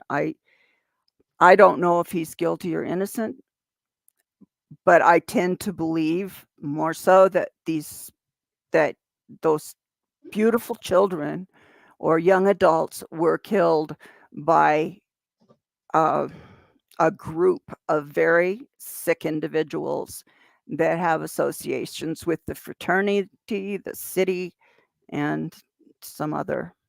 Right. I agree. No, I agree. I think, as I stated back a while ago, that it was just a theory of mine, that it's very possible that there was maybe an unsanctioned database used to pull that, to get it done quickly as a shortcut, possibly. You know what I mean? And Mhm. this is all complete speculation, guys. I have no facts to base that on. It's just a thought. But at the same time, it made me wonder, is that possibly what this is? Is that why they were, don't use this. This is not that strong. Let's not go this direction, blah, blah, blah. And it was still used. And then in Mhm. turn, once it was used for the arrest, it was thrown out. So Mhm. that's got They're curiosity they're really climbing. they're trying to buy step it, Yeah, I you agree. know, Yes, and I it's do agree. wrong. Yes, Where ma'am. did AR go? Yes, ma'am. Where did AR go, sir? Oh, he may be having connection problems. Oh. That's why I threw the link back in here for him, just in case. If you can Yeah. hear me, AR, we still would want to hear some from you, brother. So if you can jump back up here. I really respect what he's doing. Oh, absolutely. Same here. Absolutely. It's good to hear things from that perspective. You know what I mean? Yes, it is. It's Mhm. necessary because so many people think, well, they arrested him, they've indicted him, so he must be guilty. And that's not how that And works. that is so wrong. Yes, ma'am. It definitely is. Oh, somebody's got us up in the background. Welcome, don't die. Hello, am I echoing? Oh, hi, Yes. Dive, you're echoing, hon. Oh, Miss Jesus Christ. Louisiana. The raging Cajun, everybody. Raging Cajun. I mean, I don't know what's causing the echo. I had a problem with that the other night. Hold on a minute. Let me try. Have her check and see if she's got her YouTube Hello? muted. Okay, I muted her, and it stopped echoing. So yeah, you must have something rolling in the background. Are you wearing headphones or anything? No, I'm on my cell phone, but it said the host had muted me, and then Yeah. when you clicked on it, and then whatever else you did, it fixed it. So, yes, and hey, Reverend Cynthia, hi, Hi. and Dago, how you doing? You feeling better? Yes, ma'am. Thank you for asking. It's great to see you. You too. You too. It's wonderful to see you. You too, ma'am. And everybody in chat, hello. Y'all were talking about the FBI. I got a little news I've been researching, and I was on someone's channel. Okay. And you know what? Did y'all hear, or did anybody in chat hear anything about Special Agent Shirley? I have heard that name. Okay. He was working with the FBI with all that was going on with this. It was noted in the second motion filed that Ann Taylor filed for discovery for the prosecution to hand over some things that she wanted to see. And it seems to me that this special agent Shirley was not really dealing with the prosecution with Bill. Wow. Yeah, yeah. He's been mainly was dealing with Brett Payne of all people. And also, Special Agent Shirley was the one that interviewed Brian Kohlberger over the phone, and it was not recorded. He didn't record it. Yeah, I heard about that. Yeah. So that discovery, Ann Taylor wanted that.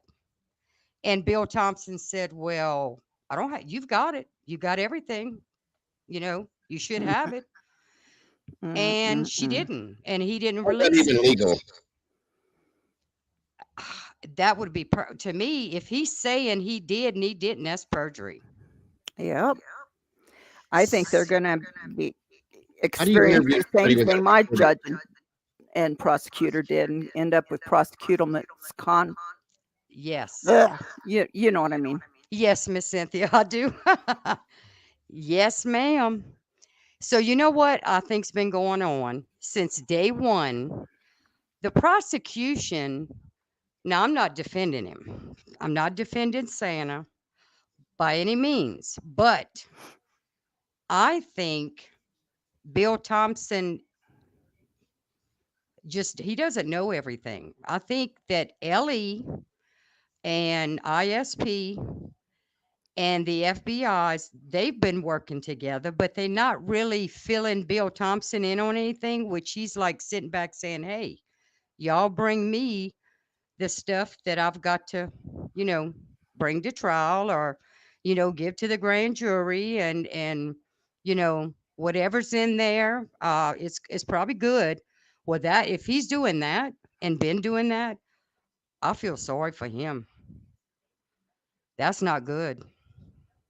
I said a long time ago because Ann had said that she's getting everything from the prosecution that she's supposed to be getting, but is prosecution getting everything they're supposed to be getting?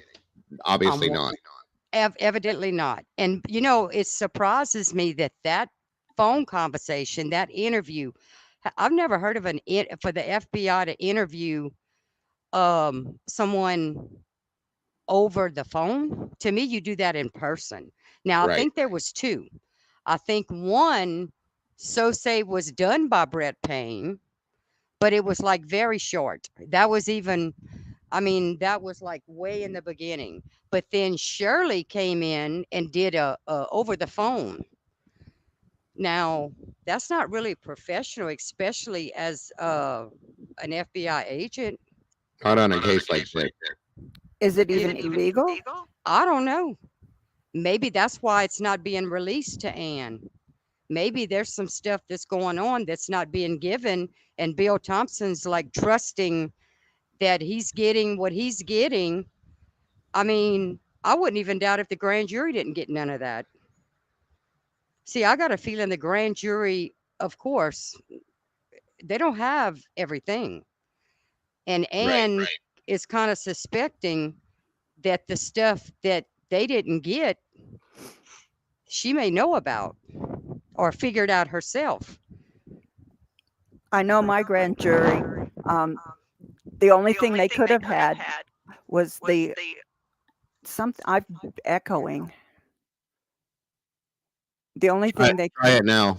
the only thing that they could have had was the testimonies, because that's all that ever came to trial.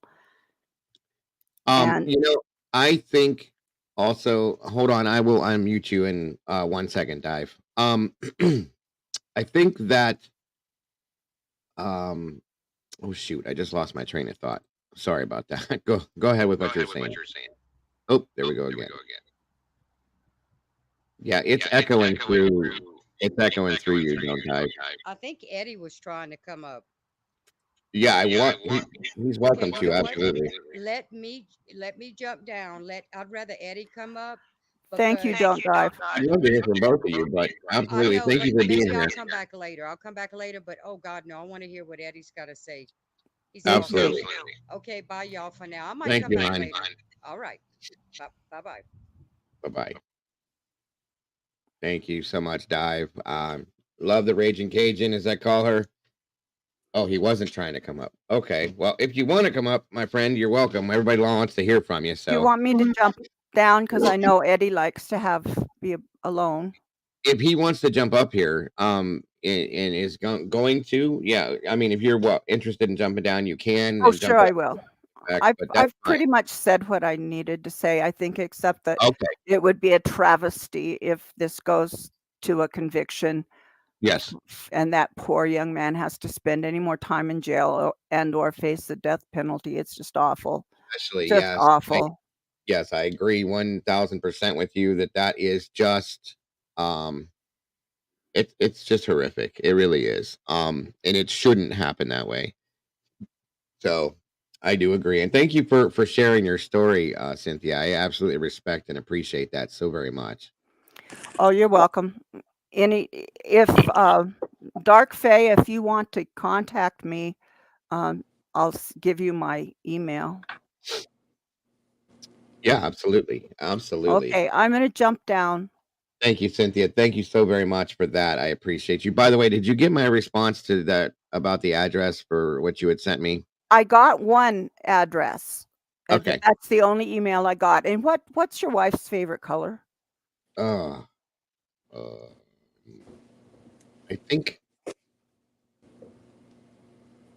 pink. I want to say pink. Pink? Okay, great. I'll talk to you later. Thank you so very much. Bye-bye. Bye-bye. Welcome, Eddie, my friend. How are you today, sir? I'm doing well. What do the Cleveland Browns and the Minnesota Vikings have in common this season? No idea. Well, they beat the San Francisco 49ers. Yep, that's a fact. I didn't know that the Vikings did. Wow. Yeah, last night on Monday Night Football. Wow. So we must have broke the seal. The Browns must have broke the seal because they were undefeated when we played them, and then boom, and now they're losing. Must have messed them up somewhere. Good for you guys. Right. Good for you guys. Yeah, we owe the Browns a great amount of Yeah. thanks for beating them down. They took some injuries, the 49ers did on that game. Yes, they did. But on to more important things. I want to test everyone's memory. Who was this quote by? Let's say, for the sake of discussion, the FBI ran around the rules. Will that have any impact? Whose rights would be violated? And you can put it in chat if you remember. I'm trying to remember who said that. And here's a bonus question. You get extra credit points. Who was that said to? Was that the judge? That's right. That's what I thought. Yeah. Oh. And then she had to. Yeah, that's right. I remember you made notice of that a long time ago. Yeah. One more time. Let's say, for the sake of discussion, the FBI ran around the rules. Will that have any impact? Whose rights would be violated? That's right. And the tough question is, he said that to Eliza Massoff, actually. Yes. Yes. But why do I mention that when we're talking about will this get dismissed? I might be able to tie it in at the very end. All righty. Go for it, my friend. When it comes to this dismissal, I'm kind of under the impression that there might be some misconceptions of what a dismissal means. And maybe I even fall into that category myself. We don't know if it's going to be, repaneling of another grand jury. We don't know if it's going to be remanded for a preliminary hearing. I've also been pulling up articles where a dismissal can come about from the judge throwing it out. That can happen, from what I've been reading, if there is a lack of substantial evidence, there's procedural errors, lack of probable cause, violation of constitutional rights. So if this gets dismissed with prejudice, it'll be interesting to see what happens. I've been working through the options. If this is, say, repaneling another grand jury, what purpose would that serve? If the first time around it brought about Ann Taylor, filing a motion requesting the grand jury materials, and then after she reviewed them, a motion to dismiss. So it doesn't seem like it's a likely outcome that they're going to, if it gets dismissed, repanel another grand jury, in my opinion. No, I would venture to say, me personally, that they would pull a preliminary hearing out of it. That's what should happen, I think. Right. Now, there's no doubt we can be sure that the necessary requirement for filing a motion to dismiss has been met by the defense, and it was not done frivolously. There's just no doubt about that. We can just eliminate that from discussion. And also know that the opposing party can file an answer to a motion to dismiss if they wish to challenge, which, correct me if I'm wrong, it doesn't appear they have done that. Right. I do not believe they have. Right. So does it go to a preliminary hearing? Well, it seems like that is what the state has been wishing to avoid, as Bethany's exculpatory evidence presents something unpleasant to them. Which in turn has brought forth the prosecutorial misconduct situation, right or wrong. Right. The grand jury. That's right. So does this, will they have a preliminary hearing? What if something comes out in the preliminary hearing that exonerates Brian, this exculpatory evidence, or maybe there's something else about it that must not be discovered, such as it might reveal a clue as to what really happened that night on King Road 2. I've been thinking about that. Right. That is quite interesting to think about. What do you think, if I can ask, what do you think is going to happen on the 26th? I hate to Eddie, make predictions in this case because, even the best of us can be thrown for an unexpected turn in this case. After all, who saw this grand jury indictment coming? We were counting down the days before this preliminary hearing. We were looking forward to it. That's a fact. Maybe I'll give you my prediction at the end here, but sounds good. If they repanel another grand jury, so if the prosecution used foul means the first time around, what do they plan on doing now? Use fair means? And if they did, wouldn't that expose their initial corrupt method? 100%. Right? What's the purpose of repaneling this grand jury if, after doing it, the grand jury doesn't indict?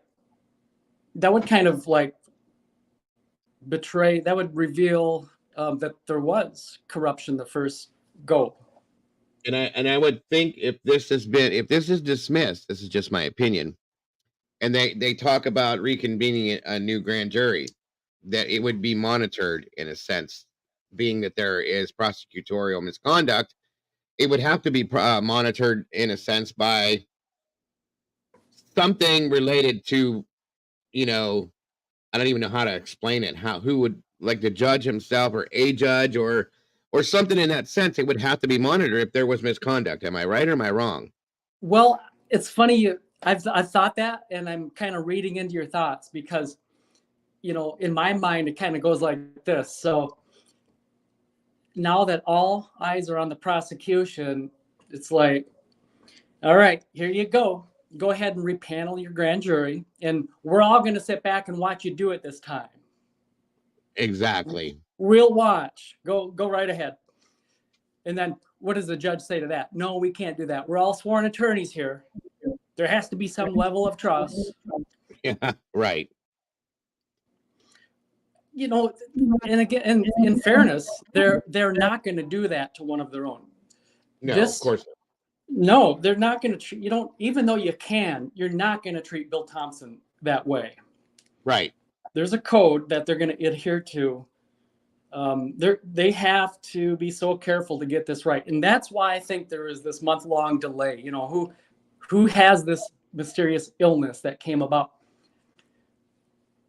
I don't think anyone. I don't think so either.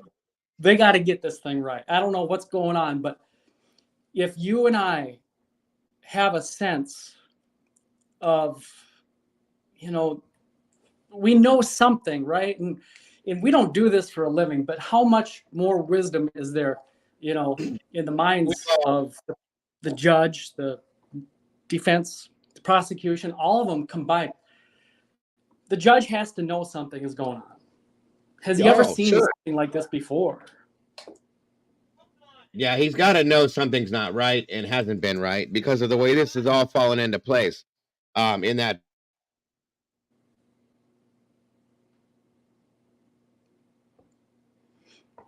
I do agree with that wholeheartedly. You know what I mean? But in some sense, though, if we, I feel like something would have to be monitored by somebody, or either that, or Ann Taylor is going to completely.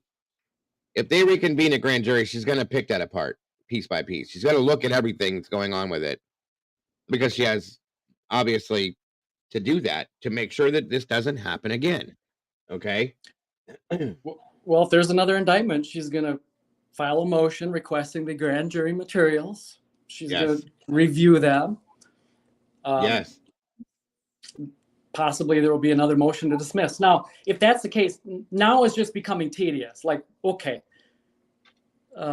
this is wasting everyone's time. This is wasting the time and treasure, of the taxpayer. Right. So I don't think that can be a possibility. Right. Will they use fair means this time? Which then again, the drawback of doing that is it's possibly there's not going to be an indictment. So That's why I it believe feels like this. I believe that the preliminary hearing will come about at that point. I really do. If whether this gets dismissed or not, it's hard to predict. But in the end, I don't think this will go to trial. There might be like a unexpected turn that comes about on the 26th in this closed hearing that no one can predict. No one's sitting here today can anticipate, which will cause more delays. I mean, delay. That's the overall goal here. The indictment, of course, and then all these delays. It's just buying whoever did this for real more time. Right. So Absolutely. And again, thinking about that, we have 9 requests for discovery. 9. Okay. So again, let's buy more time. Reverend Cynthia Hughes was talking, about this genetic genealogy. The defense doesn't even know what type of test was run. Was it a cold genome type of test, or was it a next generation sequencing? And these 8th or 9th requests for discovery might be, they want the email surrounding the DNA, anything involving this, the way the genetic genealogy was tested. I don't think they're going to ever get any of that. It just, if they were going to get it, they would have had it by now. Right. Was there improper searches done with that DNA? If so, that would result, of course, in a motion to suppress, needless to say. That's what they need to know. Right. Exactly. Well, if the judge, and I kind of let in saying that, a whole dismissal, the whole thing being thrown out, at least from what I'm reading, it seems to be a possibility. The judge can dismiss this thing if there is lack of substantial evidence or errors, lack of probable cause, violation of his rights. And it would be dismissed with prejudice too. Right. But he's got to be careful what he does. Okay. Because this is a very, very, very high profile case. And I'm sure he knows that himself, obviously. And you can't just dismiss. And I'm sure I don't expect it to be dismissed, in my opinion. I don't think it's going to happen. That's just my opinion, though. I could be wrong, but. Well, and I break that down into smaller bits. I'm like, will at the end of the 26th of October, will there be a motion to dismiss? May or may not be, but in the end, I think there will be. Whether it comes on a later date, possibly, because will this end up going to trial is really the main question I try to answer myself. Will the motion to dismiss be granted? And which party does that favor? Of course, that depends on the desired outcome of that party. I feel it'll be as much of a welcomed outcome to the prosecution as it would be to the defense, or even more so, as the prosecution has no way of proving Brian's guilt at trial. Exactly. And never had any intentions of doing so. Based on what we know, they don't have enough evidence to even suspect him of this crime, let alone arrest him for it. That's my opinion as well. So, do they have so much more? Well, it seems to be that they're hiding their entire case. I don't think they have any more. And what they do have is manufactured false evidence. I can agree with that. Because I feel like if they had anything that had any kind of weight, we would have seen it a long time ago. Okay? Because that would have secured their case on that side. There's really nothing we could have argued about at that point. Why would you save it? With everything else that's happened, why would you save anything at this point until the hearing, the trial, the whatever it is? For what? What's that going to do? What good is that going to do? Right. I don't There's think no they have point any. to it.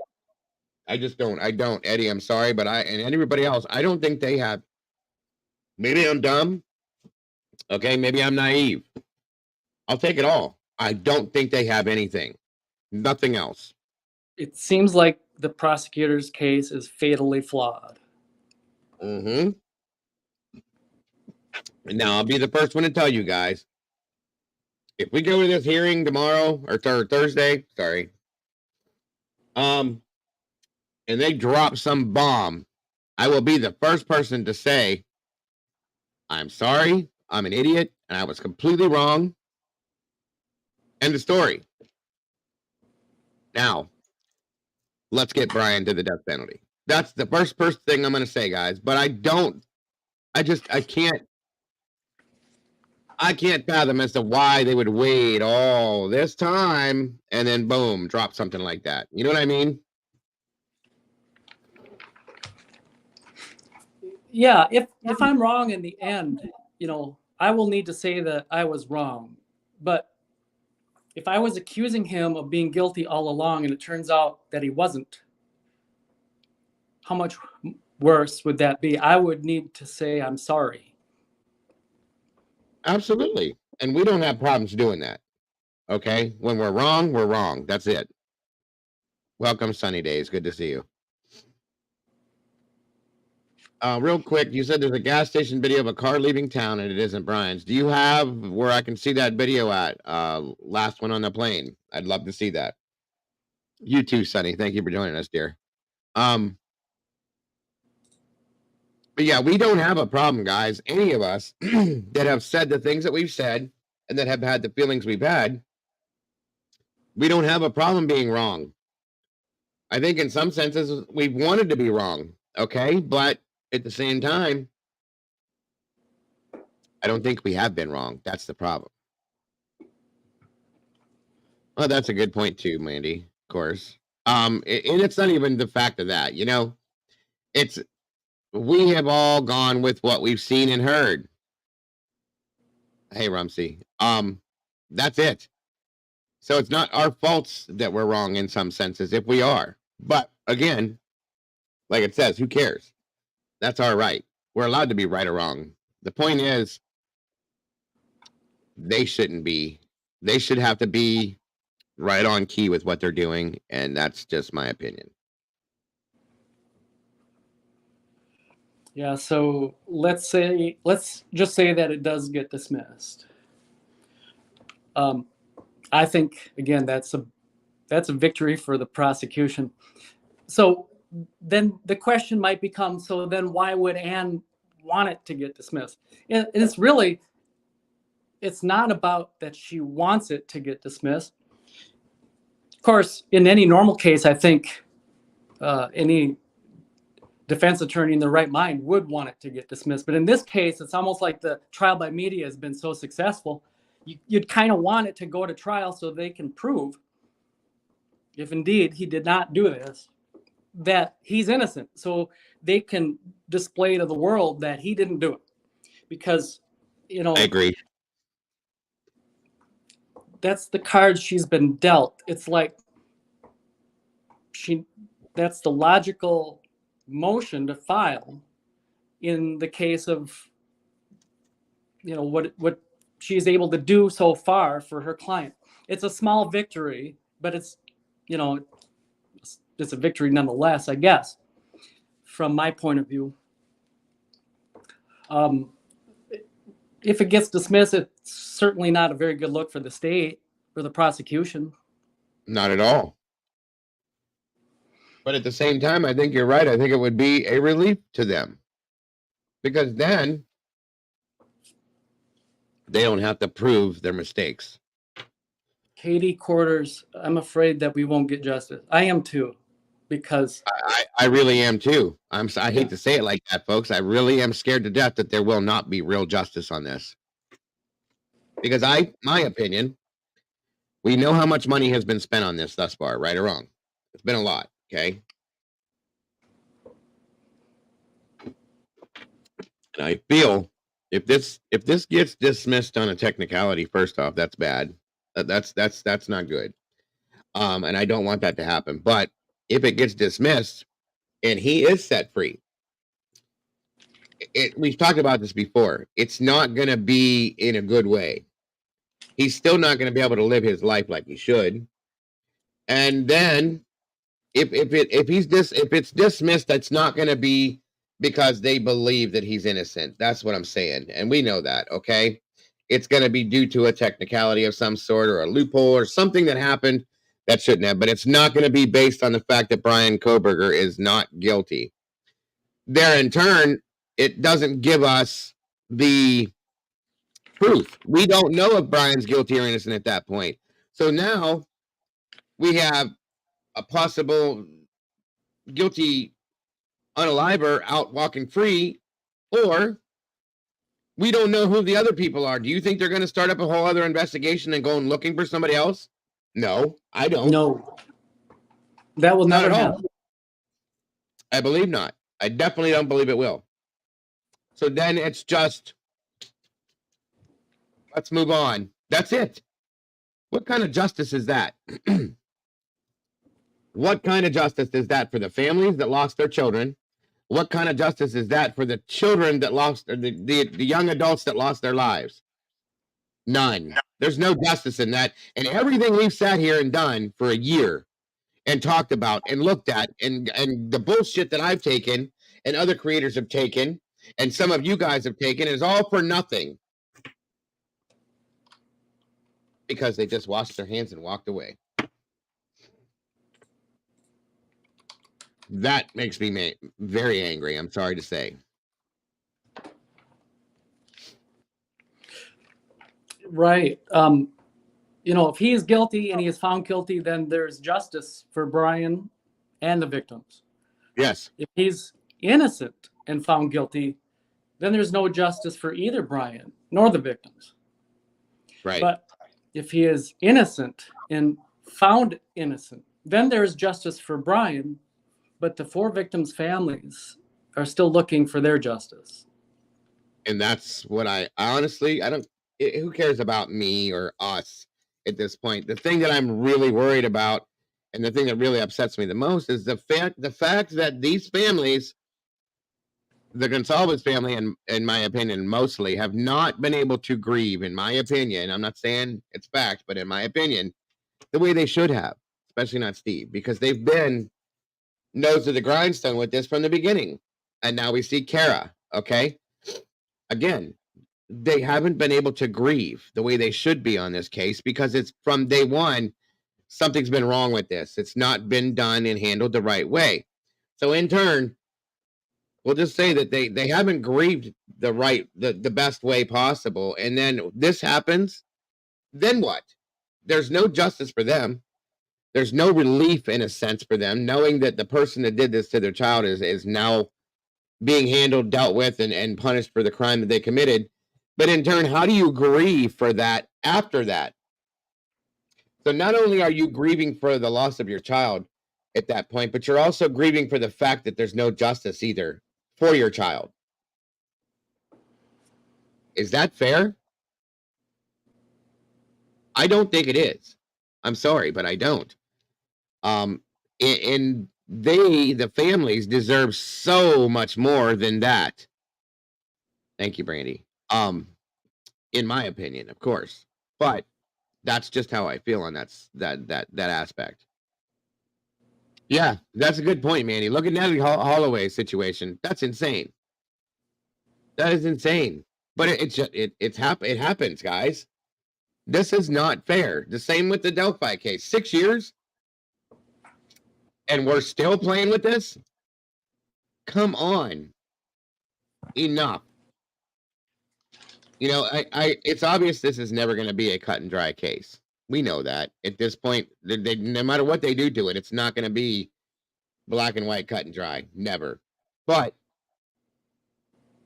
they have to give something to these families. They have to. And going with a deadline and hurrying up and getting an arrest on this and that's not the way to do it. That's not right. That's not real. That's not true justice.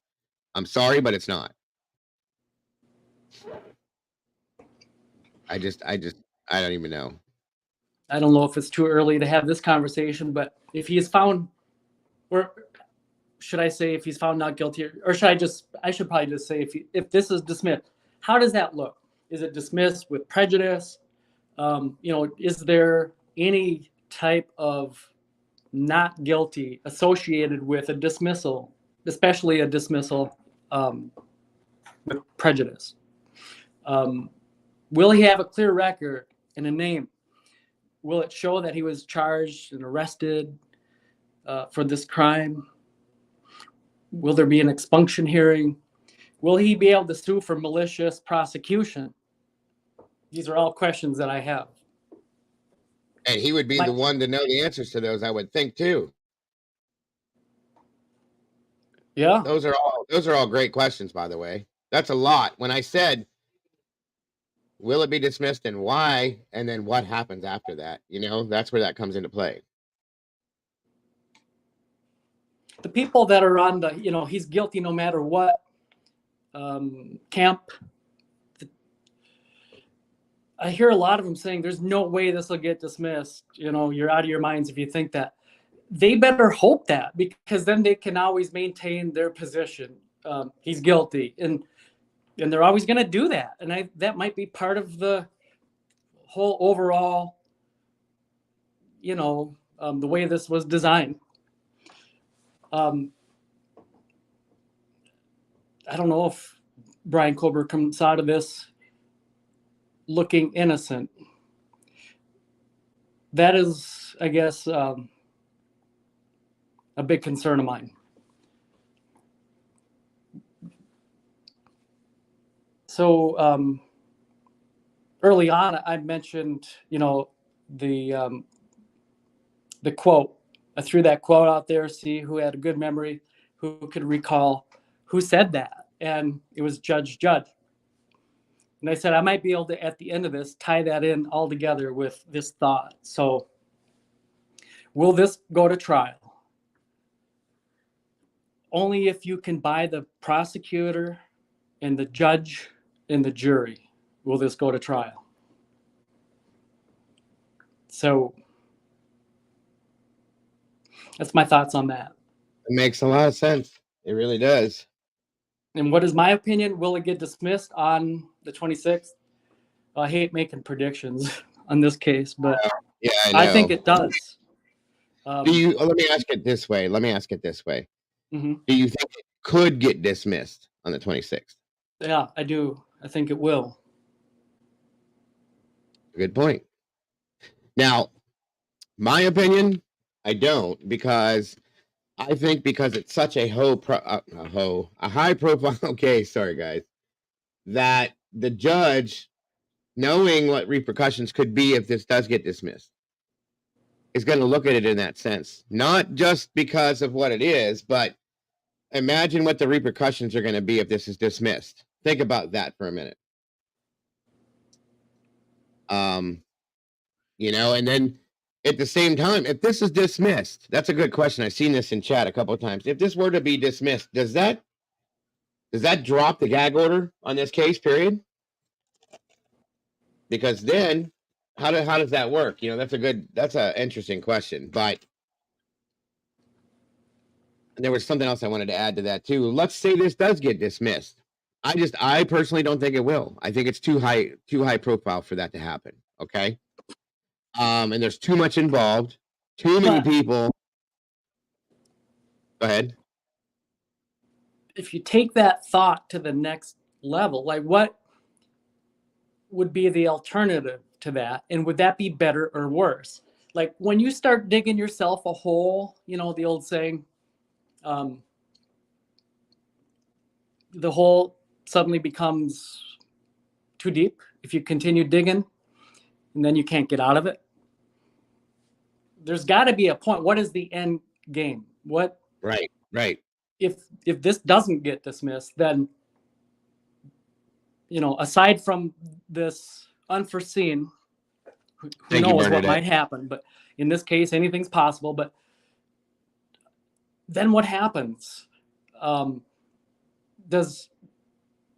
we going to trial?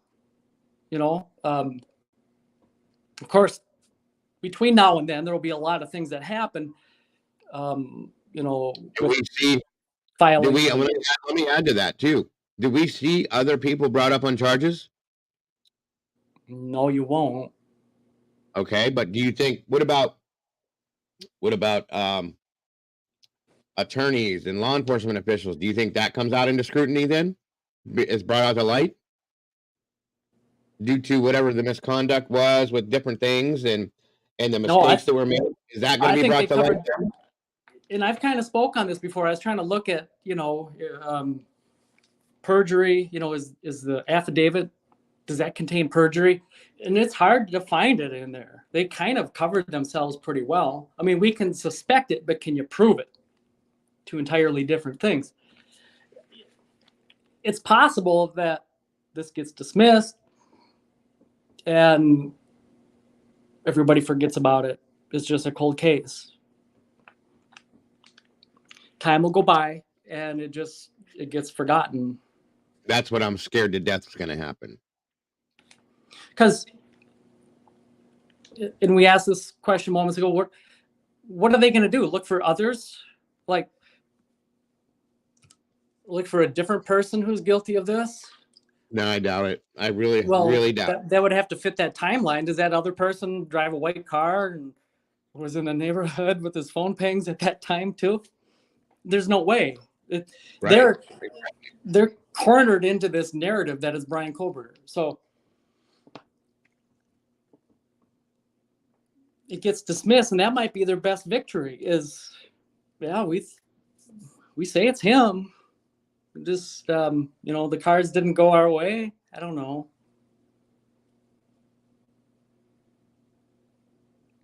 It's not that I want him to be not guilty. I want to know the truth. That's the biggest thing, which I don't think we'll ever know. I wanted Brian. At some point, I wanted Brian to be guilty because I wanted them to have the truth, you know. But at this point, we know that that's not it. So I don't want him to be guilty or innocent. I want the truth to be known. That's my thought on it. But if he is guilty, or wait a minute, it seems like you want him to be not guilty, but what if he is not guilty? Then he's not guilty. But then if he's not guilty, who is? That's the biggest problem right there.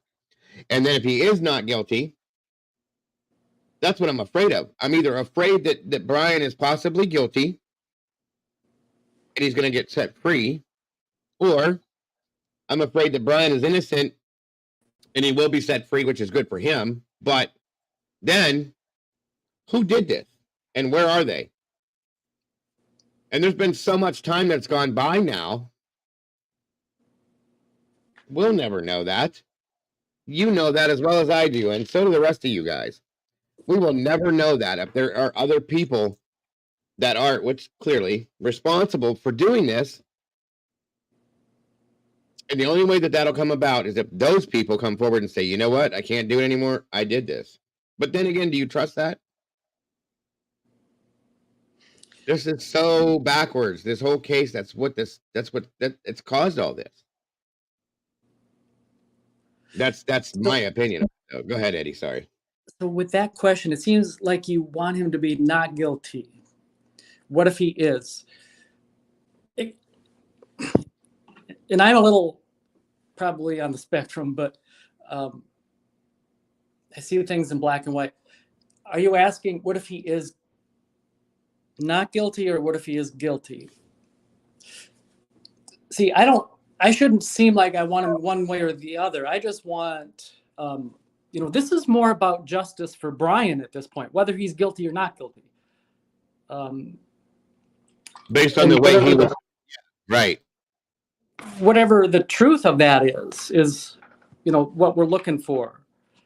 I don't want to convict someone just for the sake of convicting, so that justice is an illusion. Right? He was innocent for real. We all thought that he was guilty. He was convicted, and he was sentenced to death, and everyone is happy. Well, that's justice, just an illusion. The real people are still out there. So how is that justice? It's not at all. Right. Right.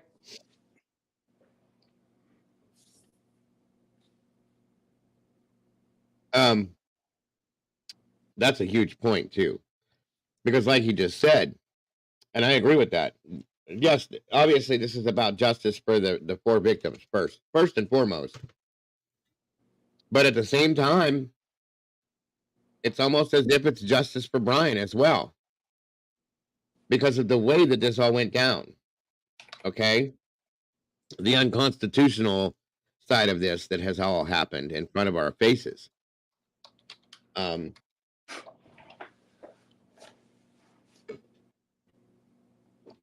Yeah, he's innocent. I feel he's innocent. Based on what we know, he's innocent. That's not even his car in that neighborhood. Right. I think we can kind of, people say, prove that. I think we have in the past. I've been on the panel before, and we have looked at that. Absolutely. The detective, the investigators won't even refer to it as Brian Koberger's Elantra during that portion of the affidavit. But they will when he's at Albertson's the following day. Look at the contrast of how they refer to that vehicle when they make a positive identification of it the following day. See, and that's another example of how they're kind of sidestepping this hazard of perjuring themselves in that document.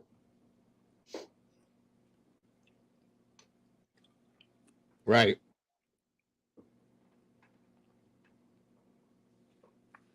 I'm happy to continue discussing this, but if anyone else wants to come on panel, But go for it. Nobody else has mentioned it, so as long as you want to keep going, go for it, buddy. No, keep going. By the way, have you all been following the latest on Brent Kopacka with Lana's video? I thought that was very interesting. Yeah, I've been watching little bits of it. It is kind of interesting. I'll say that much for sure. Yes. I'm always interested in that conversation. But whether we suspect he had anything to do with it or not, there's no harm in having that conversation.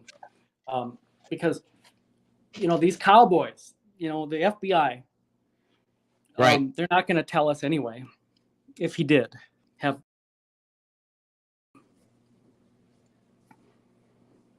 That's a fact. And that's why, there'll never be, if Brian is truly innocent, there'll never be justice in this case, because if the FBI is the ones who are driving all this, how do you go about fighting them or compelling them? I feel, with Ann Taylor, she's got this, and let's just, for sake of the discussion, say that he is innocent for real. She has the client. They're having these conversations. He didn't do it. He's proven to her and shown her that he didn't do it, and they can prove it. It seems like they're trying to reach out and say, go ahead and show us how this DNA got on this knife sheath. He doesn't even own that knife sheath. He's never seen it. He's never touched it. And he's not connected to this crime. He didn't do it. So which one of you would like to come out of the shadows, come out of hiding, and, you know, put your signature on a document? Go ahead and perjure yourself, because we'd like to learn too how you got that. And they're not going to get that. They're not going to get someone from the FBI to step up and do that. Absolutely not. And that's another conversation I want to have, but it'll be a later date on that knife sheath. I keep saying that, but absolutely. it'll be interesting. But why would Ann Taylor want this to get dismissed?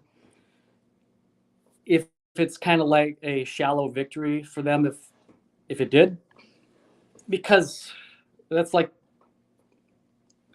I guess it would be like the thing that an attorney would do faced with the cards they were dealt. She would be remiss or deficient in her duty to defend him if she didn't. But I don't know. Maybe it will be more of a positive result for him than I can foresee, because is him being innocent associated with a dismissal? I don't know. Maybe someone does have that answer, but I certainly wouldn't be able to answer that. No way. No way.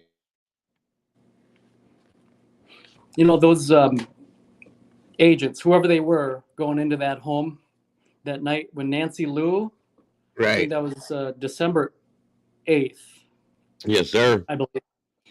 They also did that, I'll refresh everyone's memory, another evening. And Brian Enton was there, and he put it on a Twitter video. It was, I think, remember. December Yep, I remember 3rd. Yes, sir. And I think that date, December 3rd, because I've asked this question way in the past, I think Sleuthy Goosey was the one that said that. So I'm just going by memory. That's the best I can recall about the date. Yeah, because I think you're right. Yeah, I think Brian Enton took that Twitter video down. I might be wrong with that too, but I've looked for it and I can't find it, except for, I think it's in Conspiracy's channel. So it's there if you want to look for I anybody. do remember that, yeah. But they come out of that house with paper bags on that evening. So that's interesting. That is true. Good Lord, I haven't looked at that in a long time. Let me see something here. I'm gonna pull it up for you real quick. I'm pretty sure it was Conspiracy. I'll double check with it.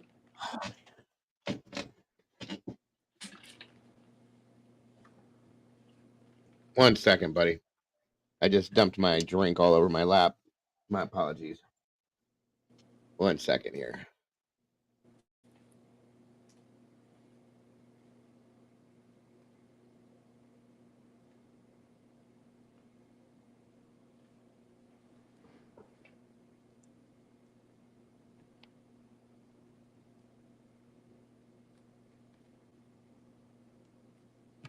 You know what I find is interesting is during that press conference on December 30th, after the arrest of Brian Koberger,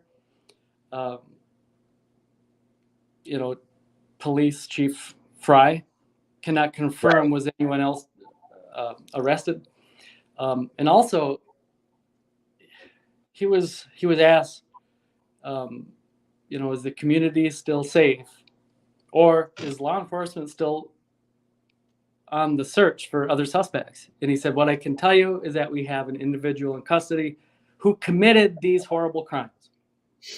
Right. And I do believe the community is safe. That's a pretty definitive answer. He did it. I mean, what's the point of having a trial? It seems like he's guilty, and we know it for sure. So we can just sidestep the trial part of it and just throw him onto the firing line, I suppose. Yeah, exactly. Do you happen to remember what the title of that one was? I probably can. Let me look.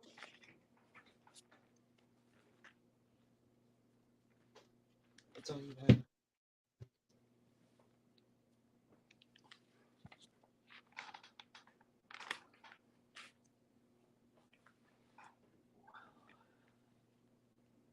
Well, okay, it's I think on her playlist it's number 53. And I think the title is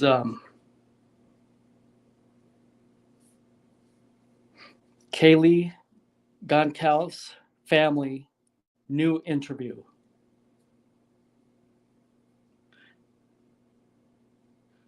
Says, I'm sorry. So Kaylee Goncalves Family New Interview says suspects cleared too soon. Idaho 4.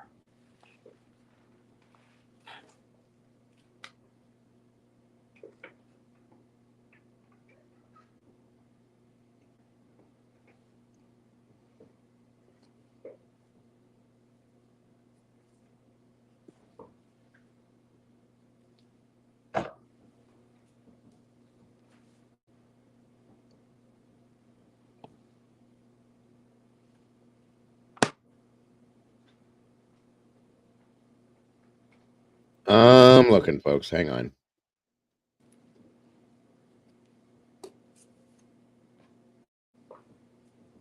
Yeah, if you look it up by the numerical, on her playlist, just find number 53. I think.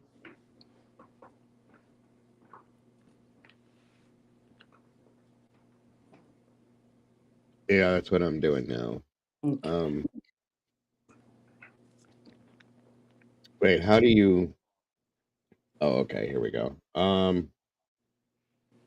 That's easy. Okay. Very easy. Find it yet? Yes, we did. There it is. Again, guys, this footage is via Conspiracy. Her channel over there, if you guys want to check it out. She does definitely have some interesting stuff over there that I've checked out. So should you choose to, please do. We'll check this out here and go with based on what Eddie was talking about and see what we can talk about here. 2022, 4 University of Idaho students, Kaylee Gonsalves, Madison Mogan, Ethan Chapin, and Xana Kernodle were found brutally stabbed in their off-campus home. So what happened? Oh, there's a timestamp on this. We could watch the whole thing, but I think it's like 2/3 of the way into it. It's not that long of an entire video, so it's up to you if you want to play the whole thing or just kind of roll up to where it's at. Either way, I'm fine with it either way. We could start just right at the beginning of the interview here and go from there. People always enjoy watching this interview. I don't have any problems watching this again and again because I've caught things in it every time. So we'll just go from here and go forward from here. Thanks again, Eddie. I appreciate you bringing this up. Comes to mind? Yeah, I would say not in the immediate circle by any means, but a few of the names that have been circulating around, I think it's hard not to kind of, dig into this. And I don't know how much of that is just because we have so little information from law enforcement and how much of it really is, a sister or a father's intuition. Can you elaborate at all? I don't know. You don't have to give a name, but I mean, is it someone that you knew or? I have something to say about that.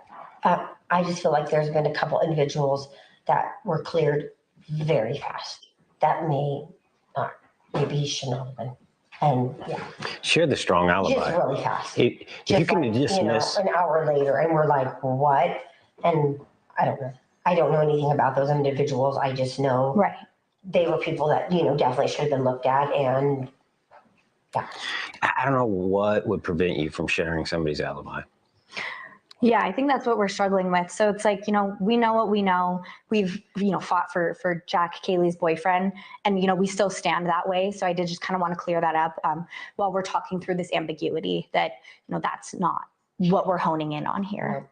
We don't want to make more victims out of innocent people. Exactly. We definitely don't want to do that.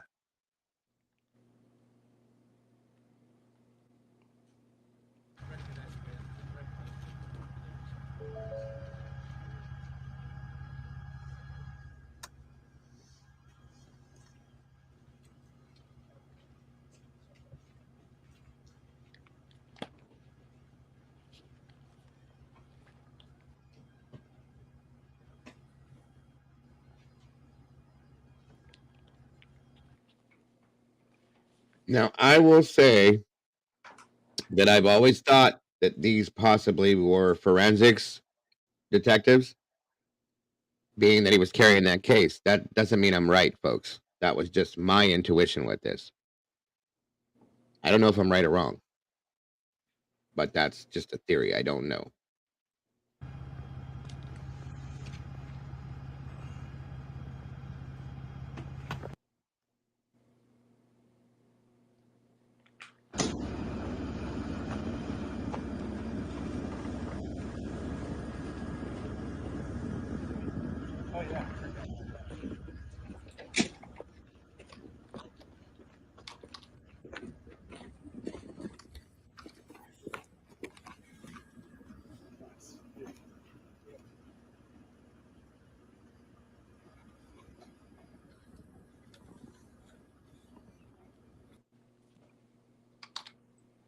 Now, something else I do know.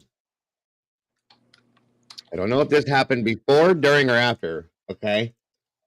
But I did read where there were pieces of the flooring taken out, pieces of the wall taken out. This was from,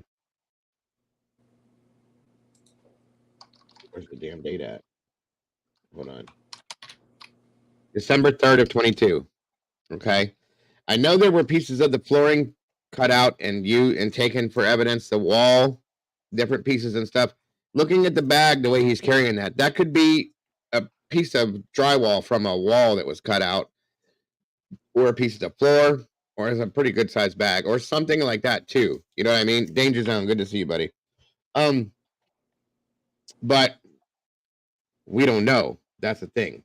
And I swear, I think with the case that they took in, that looked like forensics to me in some sort. That's just my thought, guys. I'm not saying that's fact. If you look at the bags, though. Thank you so much for watching. Please do me a favor and like this video, subscribe, and turn on the bell icon to get notifications. And then just a couple days later, like Eddie said, then we had the guys with the cowboy hats on pop it over. This was, again, let me see here, December 4th. Yeah, and the other one, did you say it was on the second, Eddie? Was that the first one or the second one, or well, obviously not the second one, but the other one where Nancy Lou is December 8th. Okay, yeah. Did she have that too? Conspiracy? No, I don't think Conspiracy has that, but we've been I think as a true crime community been seeing a lot of that one lately, so that's why I mentioned this other one. Gotcha. Just recalling everyone's attention to it because that one seemed to have kind of gotten lost a little bit with time. Yeah, I agree. And again, like I said, if you didn't see it, now on set, the parents of Kaylee Gonzalez, Christine. Sorry, hold on. Stabbed in their off-campus home. So what happened at 1122 King Road? You know, we still don't know where the dog was found. I've asked and they won't give that answer. So, Ethan's And the dog going to the Humane Society. yeah, we do know that he wound up going there, but just where he was found in the home. But I mean, could he have had blood on him? That's the question. We don't know. we'll never know. Could he have jumped on That them chain's and been broke. scratched them, and because he was a jumper? Mhm. Could that person have hair on him? I mean, Yeah. I don't know. Was he a barker? Nope. Not at all. Mm-mm. Murphy was actually, he's still kind of a puppy. He just recently is turning one. He'll be one on the 27th. Yeah. So, I mean, he was pretty young and he was used to people, being around a lot. He lived with 5 girls. Do you think if a stranger came in, he would have caused a ruckus? No. I don't believe so. I honestly think if anything, he He's just a probably would have goofy- hid. Yeah, he's a big goofy dog. Is anyone acting differently since the murders? I mean, is there anyone that you have a weird feeling about that the girls knew or that comes to mind? Yeah, I would say not in the immediate circle by any means, but a few of the names that have been circulating around, I think it's hard not to kind of, dig into this. And I don't know how much of that is just because we have so little information from law enforcement and how much of it really is, a sister or a father's intuition. Can you elaborate at all? I don't know. You don't have to give a name, but I mean, is it someone that she knew, or? I have something to say about that. I just feel like there's been a couple individuals that were cleared very fast. That may not, maybe he should not have been. And yeah, Share the strong alibi. just really fast. If you can dismiss, an hour later, and we're like, what? And I don't know. I don't know anything about those individuals. I just know right. They were people that, definitely should have been looked at. And yeah. I don't know what would prevent you from sharing somebody's alibi. Yeah, I think that's what we're struggling with. So it's like, we know what we know. We've, fought for Jack, Kaylee's boyfriend, and, we still stand that way. So I did just kind of want to clear that up while we're talking through this ambiguity that, that's not what we're honing in on here. We don't want to make more victims out of innocent people. Exactly. We definitely don't want to do that.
Thank you so much for watching. All right, there that is. Yeah, I There think we there's go. been a deep dive into what he said. People have replayed that over and over, trying to understand what exactly did he say. Did he say she had a strong alibi, or Share the strong Share. alibi. Right? Yeah, So- it was share. Salty said that clip had been edited. That I didn't know about. Thank you for the info, though, Salty. I appreciate that. Yeah, I recall us going through that at some point. I'm not sure on this channel, but us as a true crime community, trying to decide, see if we can decipher what he said. Yeah, I'm pretty sure he said share the strong alibi because he talked about that in a later interview as well about sharing certain alibis. Why did that not happen? Why would you not share an alibi? Why did the police not share the alibi with them? That makes no sense to me. I can play it again. Everything is so vague in this case. They don't want to share anything. Right. No. I can do it again real quick. Yeah, it is vague, very vague. I think, when I think that Christy was stating that there were certain people that were cleared too quickly, and that was within an hour, she said, okay? Certain people were cleared within an hour. And I think that he was referring to who she was talking to, whoever that was. Yeah, if I had an opinion on that, I would say the two roommates. Yes, sir. That's who I think it is too. I think it's Dylan and or Bethany or either one or both. And that's my opinion. I'm not saying I'm right. I'm just saying those are the people I would venture to say were cleared immediately. Period. And then so when she mentioned that and he goes, yeah, share the strong alibi. What strong alibi? That they were there or they weren't there or what was the deal? You know what I'm saying? So that's what I'm saying. At that point, it must have jumped forward. Hold on. Sorry. Is that what that was meant? Sorry, is that what they were meaning to say? And then because he goes immediately into that right after she said that, and I think he was linking that together. So I just don't know. Hold on a minute. Let me pull this up here again.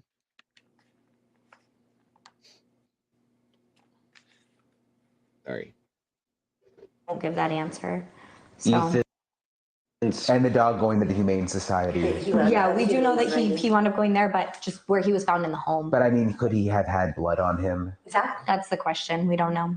We'll never know. Could he have jumped on That them and chain's been broke. scratched them, and because he was a jumper? Mhm. Could that person have hair on him? I mean, Yeah. I don't know. Was he a barker? Nope. Not at all. Mm-mm. Murphy was actually, he's still kind of a puppy. He just recently is turning one. He'll be one on the 27th. Yeah. So, I mean, he was pretty young and he was used to people, being around a lot. He lived with 5 girls. Do you think if a stranger came in, he would have caused a ruckus? No. I don't believe so. I honestly think if anything, he He's just probably a would have goofy- hid. Yeah, he's a big goofy dog.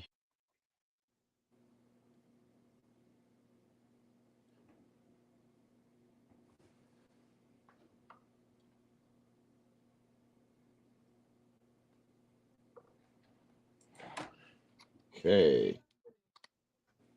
Is anyone acting differently since the murders? I mean, is there anyone that you have a weird feeling about that the girls knew or that comes to mind? Yeah, I would say not in the immediate circle by any means, but few of the names that have been circulating around, I think it's hard not to kind of, dig into this. And I don't know how much of that is just because we have so little information from law enforcement. And how much of it really is, a sister or father's intuition. Can you elaborate at all? I don't know. You don't have to give a name, but I mean, is it someone that she knew, or? I have something to say about that. I just feel Good point, like there's Sophie. been a couple individuals that were cleared very fast. That may not, maybe shouldn't have been. And yeah, Share the strong just alibi. really fast. If you Just can like, dismiss, an hour later, and we're like, what? And I don't know. I don't know anything about those individuals. I just know Right. they were people that, definitely should have been looked at. And yeah. I don't know what would prevent you from sharing somebody's alibi. There it is. Share the I strong think- alibi. I think you're right. And that makes more sense. It sure does. Because they're not, the information in this case is so limited. They're not telling him what the alibi is. Yeah. So he wouldn't be able to sit there and say she had a strong alibi. He doesn't know what the alibi is. He wants the alibi. So That's right. even though So, my ears hear she had a strong alibi, that can't be what he's saying. He's got to be saying share the strong alibi. and that's what it said too. I agree. So with me, I agree, and I feel that based on what Christy was saying at that point, Steve kind of like took off with that at that same time. So, I mean, we could speculate as to who Christy's talking about, but cleared within an hour. I personally feel that they're talking about the roommates. That's my opinion. I may be wrong. That's okay. But anybody else being cleared that soon, I can't imagine. They're going to need alibis too at that point Yeah. in the investigation. Excuse me, absolutely. And we already know that they weren't talking about Jack Decor because she clearly just bypassed and put that out of the question there. And Salty says she agrees that that was the roommates as well. I mean, that's just who I feel. And I know I shouldn't say I know. I personally feel that Steve has been uncomfortable with the roommates from the get on this, okay? With that situation, at least, not them themselves, but their situation. So I gotta say that's what this is about there. Now, Echo says they're talking about why Bethany doesn't share the same alibi as Dylan. That's a good point. Is that what that means? Because that's how I took it too. And we know that Bethany, quote unquote, has exculpatory evidence based on what we were told. When we found out that Bethany had exculpatory evidence, the defense immediately wanted to speak to her. She didn't want nothing to do with coming back here. They got a interview approved for them to go to Nevada and speak to her, and boom, we got a secret indictment overnight. What about that says anything's right? Nothing to me. That's where the mystery starts with that, in my opinion. That's where things got weird. Okay. So you put that all in a little can or little jar and wrap a bow up on that, and you have what? I think there's something in that little box that needs to be talked about. I really do. And we know it was talked about that Bethany was at the frat party with Ethan and Xana. We also know that fight took place. Kara, Xana's mother, has verified that Xana broke that fight up. Okay. And then it actually went down. And who was involved in that fight? David Loach.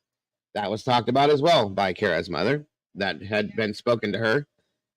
These are all things that have been proven by that, I think, is a relatively good source right there. So at that point, now what? Where does that leave that? You know what I mean? Dylan, I definitely don't think has a good alibi. I think Dylan's statement is garbage, in my opinion. That's just my opinion. Yes. I don't believe any bit of it, mainly because the first thing we were told was she didn't hear anything other than a little whimper and a couple other things. Saw somebody clad in black, froze, and that was that. I just don't believe that because I proved time and time again that everything that's in that house, if you drop something on the floor like that, is going to be heard throughout that house. So you didn't hear all this other stuff. I'm just saying, you know what I mean? So that's the struggle that I have with all of that. Put it all together. Put all those pieces together and you got one big, this here makes sense to me. Not a good alibi at all. I was sleeping, would have been easier. Absolutely. It would have made more sense. But then we're also hearing on the other end of things now more recently that Bethany saw something out of her window. So that tells me Bethany was in the house. That tells me Dylan was in the house. We've also heard Steve say that those two were texting back and forth during the commission of the crime. Another big problem, red flag. Then we got 8 hours worth of time that goes by before anybody contacts the police. After you contact other students on campus. None of this fits into the right slot, in my opinion. None of this. Why?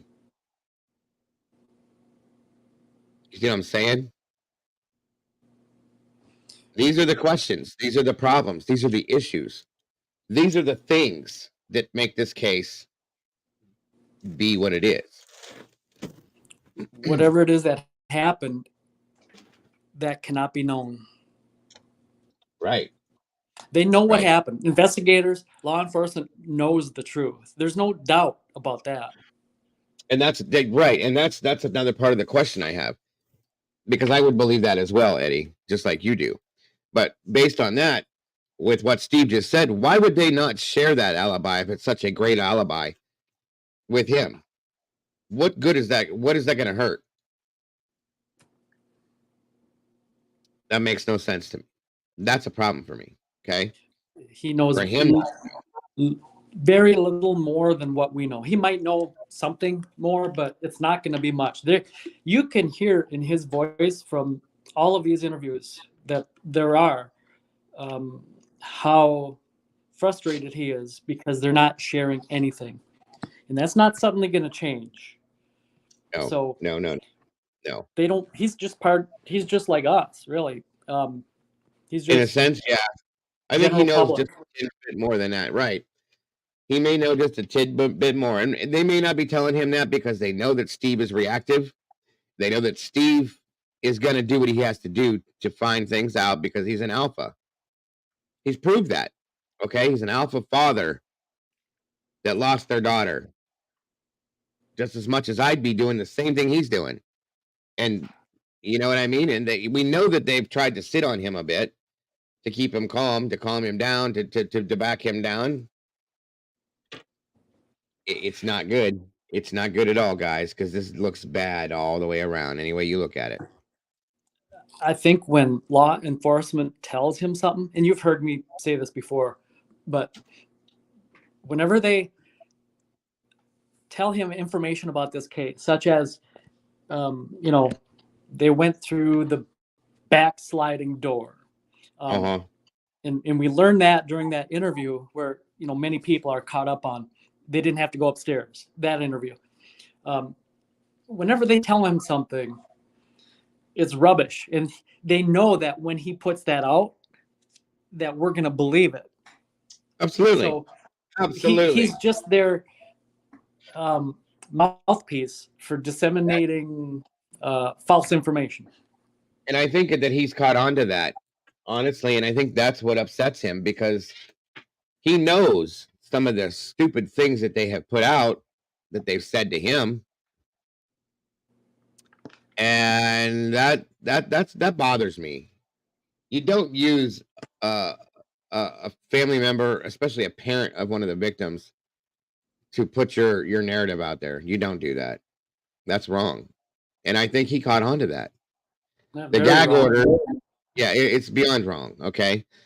If anything, these people here deserve to know way more, way sooner than any of us should know anything. Okay. That's fact, in my opinion. These are their children.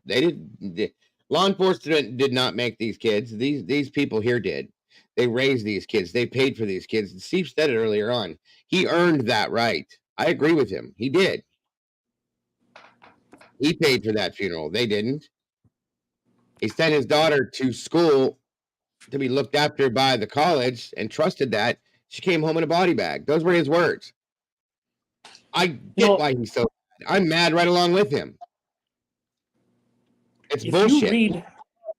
If you read into his thoughts during that interview, and I believe that was a Lawrence Jones interview during the evening, you can tell that he was given guidance to not say anything, to keep his mouth shut. And he is conflicted within himself.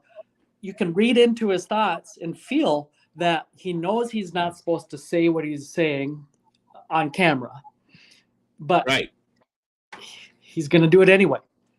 I agree. I do agree because again, one, he's a father. Two, he's an alpha. And three, he doesn't deal with bullshit. Okay. And that's just it. So at that point, you can definitely see, I absolutely agree with you. Absolutely agree with you. What he was speaking on? Yeah. Remember what he was speaking on during that? Yeah. The difference of the wounds. I absolutely do. We're not supposed to know that the difference, that the wounds were different. No, we're not. No, we're not. Because as soon as we found that out, I went back to the PCA just to reiterate that the PCA talked about 3 different variations of types of wounds. And once I went to that, after watching this, read the PCA, I went back. Then I started looking at different variations of possible weapons. Then I remembered that the golf clubs had been taken from the home, made me think about that possibility as well. Multiple different possibilities, okay? But yeah, if you listen to this, I'm going to play it normal first. Before you do that, I think I'll hop down, but I'll leave you with this. Okay. Does it get dismissed on the 26th? I think it does. What am I hoping for? I don't really think I'm hoping that it does. I kind of would want it to go to trial, and I want to see him being found innocent if he is, or guilty if he is. And that's something else that Steve himself said, that he thinks it needs to go to trial. That way everything can come out. He wants to see all that too. You know what I mean? If it doesn't get dismissed on the 26th, will it get dismissed eventually? I think so. There might be a reason for delay that we can't predict, but yeah, I agree. Again, Ann Taylor is not going to file. That's quite a motion to file. I mean, prosecutorial misconduct. Sure is. You just don't go willy-nilly saying words like that in a document. That's not a joke. Not in a trial like this, especially. And again, I agree with Eddie in that sense, folks, real quick, and I agree with Salty too. I would like to see it be dismissed only if they're going to go ahead and pull a preliminary hearing out of it. Other than that, no, I would like to see it go all the way to trial then. But if they're going to dismiss it and bring the preliminary hearing in, I'm okay with that. Otherwise, it needs to go to trial, in my opinion. Right. Or, lastly, can the judge dismiss it based on, those things we spoke about earlier? If there is procedural errors or violation of its constitutional rights, etc. I would think that just that alone, the judge would be dismissing it. Yeah. But yeah, has the judge been bought in this case? I don't know. I'll leave you with that. Yes, sir. Thank you, as always, for your intense and intellect and your brain. We love it and love hearing what you always have to say, my friend. Much love to you, brother. Thanks, brother. Absolutely. Thank you again, Eddie. Yeah, I agree, Salty. I don't think he will. I don't think he will plea. I don't think he'll cop a plea at all. And I definitely doubt that it gets dismissed. So at this point, I believe that it's going to go to trial. It may take 5 years, but I do believe it's going to go to trial, and I think it needs to. We need to see everything. I'll play this again here for you guys to catch this again, because it's been a minute since we've seen this. And Steve Gonzalez, thank y'all so much for being with me. You guys have been so transparent and strong for the public. Christy, you called the person that did this the boogeyman. Yeah. What did you mean by that? It's literally like what nightmares are made of. Like when you're a little kid and you think of the boogeyman, that's just how I feel. Like that's just the horrific details of everything. Them just having a good time, going home and going to bed, and that's happening to them. Your best friend crawling into bed. Just crawling in bed. Every and girl the in boogeyman America comes. knows what that's The like. boogeyman doesn't, meet you at McDonald's. I mean, the boogeyman comes and snatches you out of your bedroom. Steve, point, Danger. We've been talking. I've been talking to folks in the community. You said something that stuck with me. You said, until this person is caught, you can't sleep in your bed. No, I can't just lay in my bed and do nothing. That's not the way I raised my family. That's not the way I raised my girls and my son. You don't be a victim. You stand up for yourself and you do everything in your power to make sure people hear you. And they're gonna hear Kaylee. They're gonna hear Maddie. They're gonna hear these. The other two as well. Yes. I'm careful saying anything about them because I need to be careful because I can't speak on somebody else's child. But these two girls, I'm not trying to be a glory hound, but these two girls, I'm going to do what I can do. And we're not being victims. We're going to fight. We're going to figure out how to make sure that we hold everybody, accountable, and we keep eyes and attention on this and get this thing resolved. Steve, you have made it very clear to our audience that you are supportive of law enforcement. You support the investigation. But recently, I've been watching and talking with you, and you're getting frustrated. What does that frustration come from, sir? They put certain people between you and the officers that are making things happen. And those people are like lawyers, and they don't want to say anything, and they don't have the guts to come up and be alpha and be like leaders and say, hey, we might say something that's wrong. We're going to take that hit. So the officers, they look me straight in their eyes. The lead detective looked me in his eyes. I have no doubt he's working as hard as he can, but somebody isn't communicating. There's nothing being released. It seems like they're trying to suppress the story. We want to put rewards out. They're like, don't do that. Yeah, I get it. Your town doesn't want to have reward posters posted all over when you come and you do your rush. You're not going to get a lot of students if they see those things. But this community is not going to heal until this guy's pulled off the streets. It ain't going to happen. Think it through. It's not going to happen. He has to be off the streets. We all are working for the same thing. When was the last time y'all heard from the police? Thursday, we looked at our phone records. We want to be accurate. We don't want to sell anyone out. about 3 o'clock on Thursday. And did y'all get an update from the police about the investigation? There was nothing. We have no updates for you. There was no update. They needed me to sign a waiver form so that they could investigate something. Some mail. That was mail related. So we're working with them. We're not selling them out. We love our law support. The FBI, everybody that's here.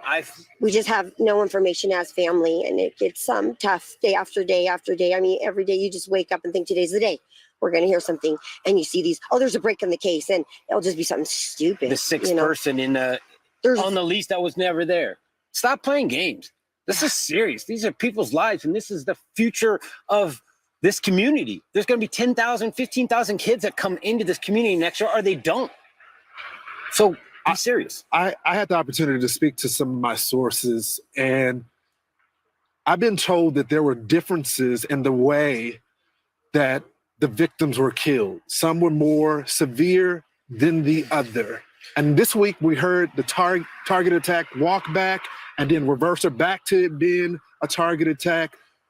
What can you tell us about the targeted attack? They have told us that it was targeted, but they told us they can't tell who.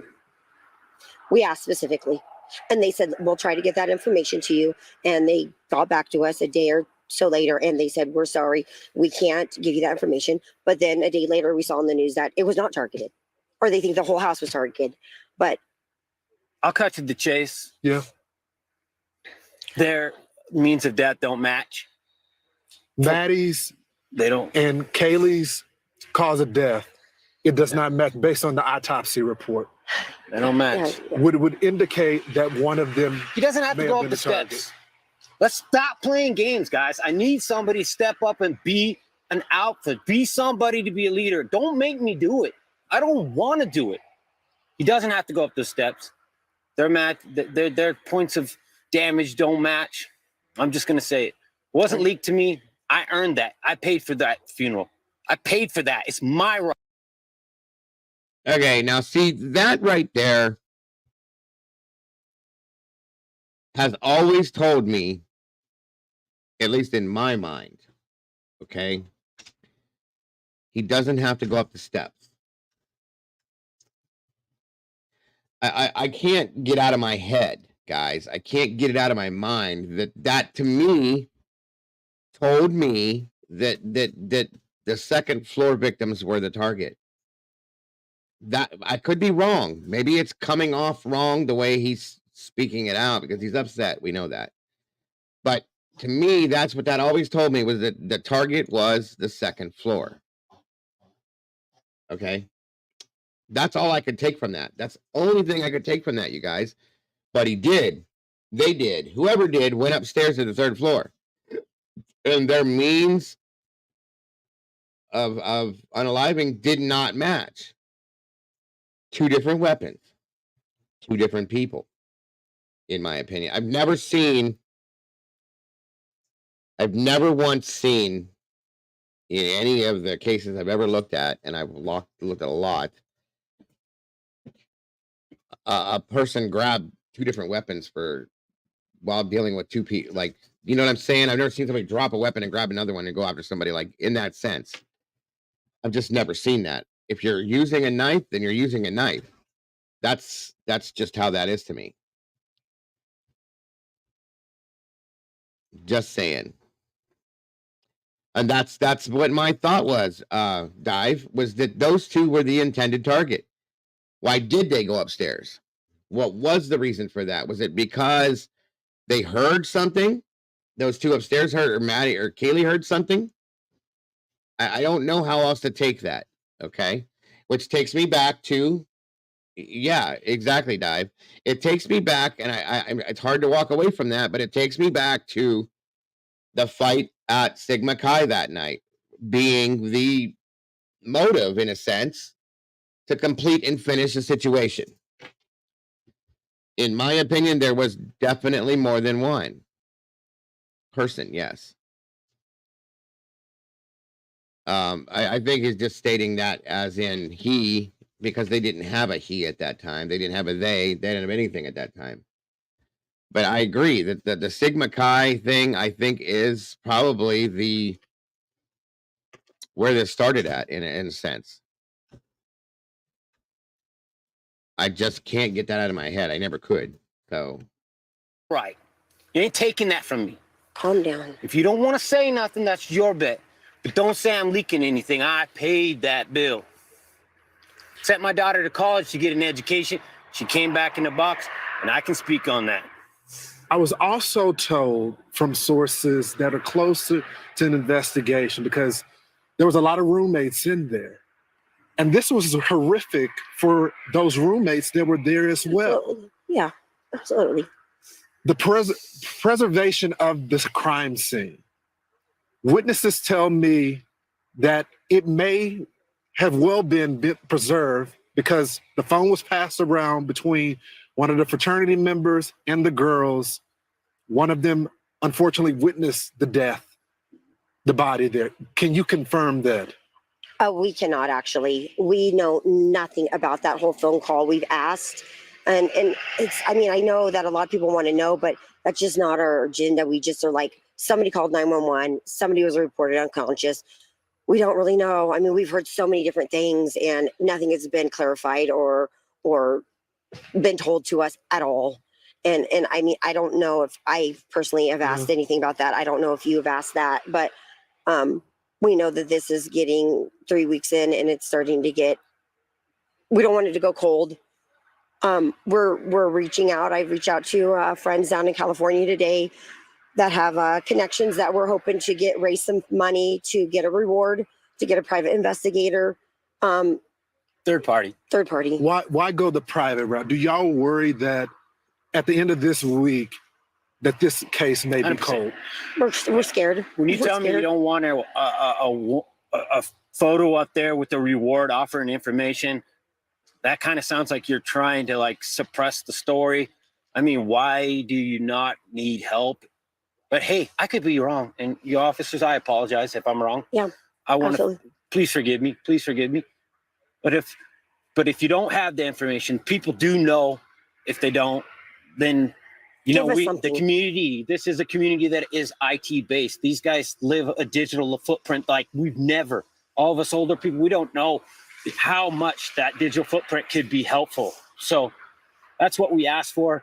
I hope like a DNA, family lineage, if they could come out here and just start taking, this town is not that big. We could figure out this, and it might not be him. It might be a family member. We have family all going to the school together. You know, there's cousins, there's aunts, there's uncles. We could find this guy just with volunteers. Lineage companies where Put Idaho on the map. Christy, Steve, we're going to stay on this case. Thank you. We're not going anywhere. Thank you. You guys have been candid with us. We'll keep asking questions. Any resource that we have available, our audience is praying for you guys. Thank you. Thank y'all. It was big for you guys to come back to Moscow tonight. I know it took a lot of courage to do it. And I'm hoping we can get some answers for you. Thank you so much for joining me tonight. Thank you.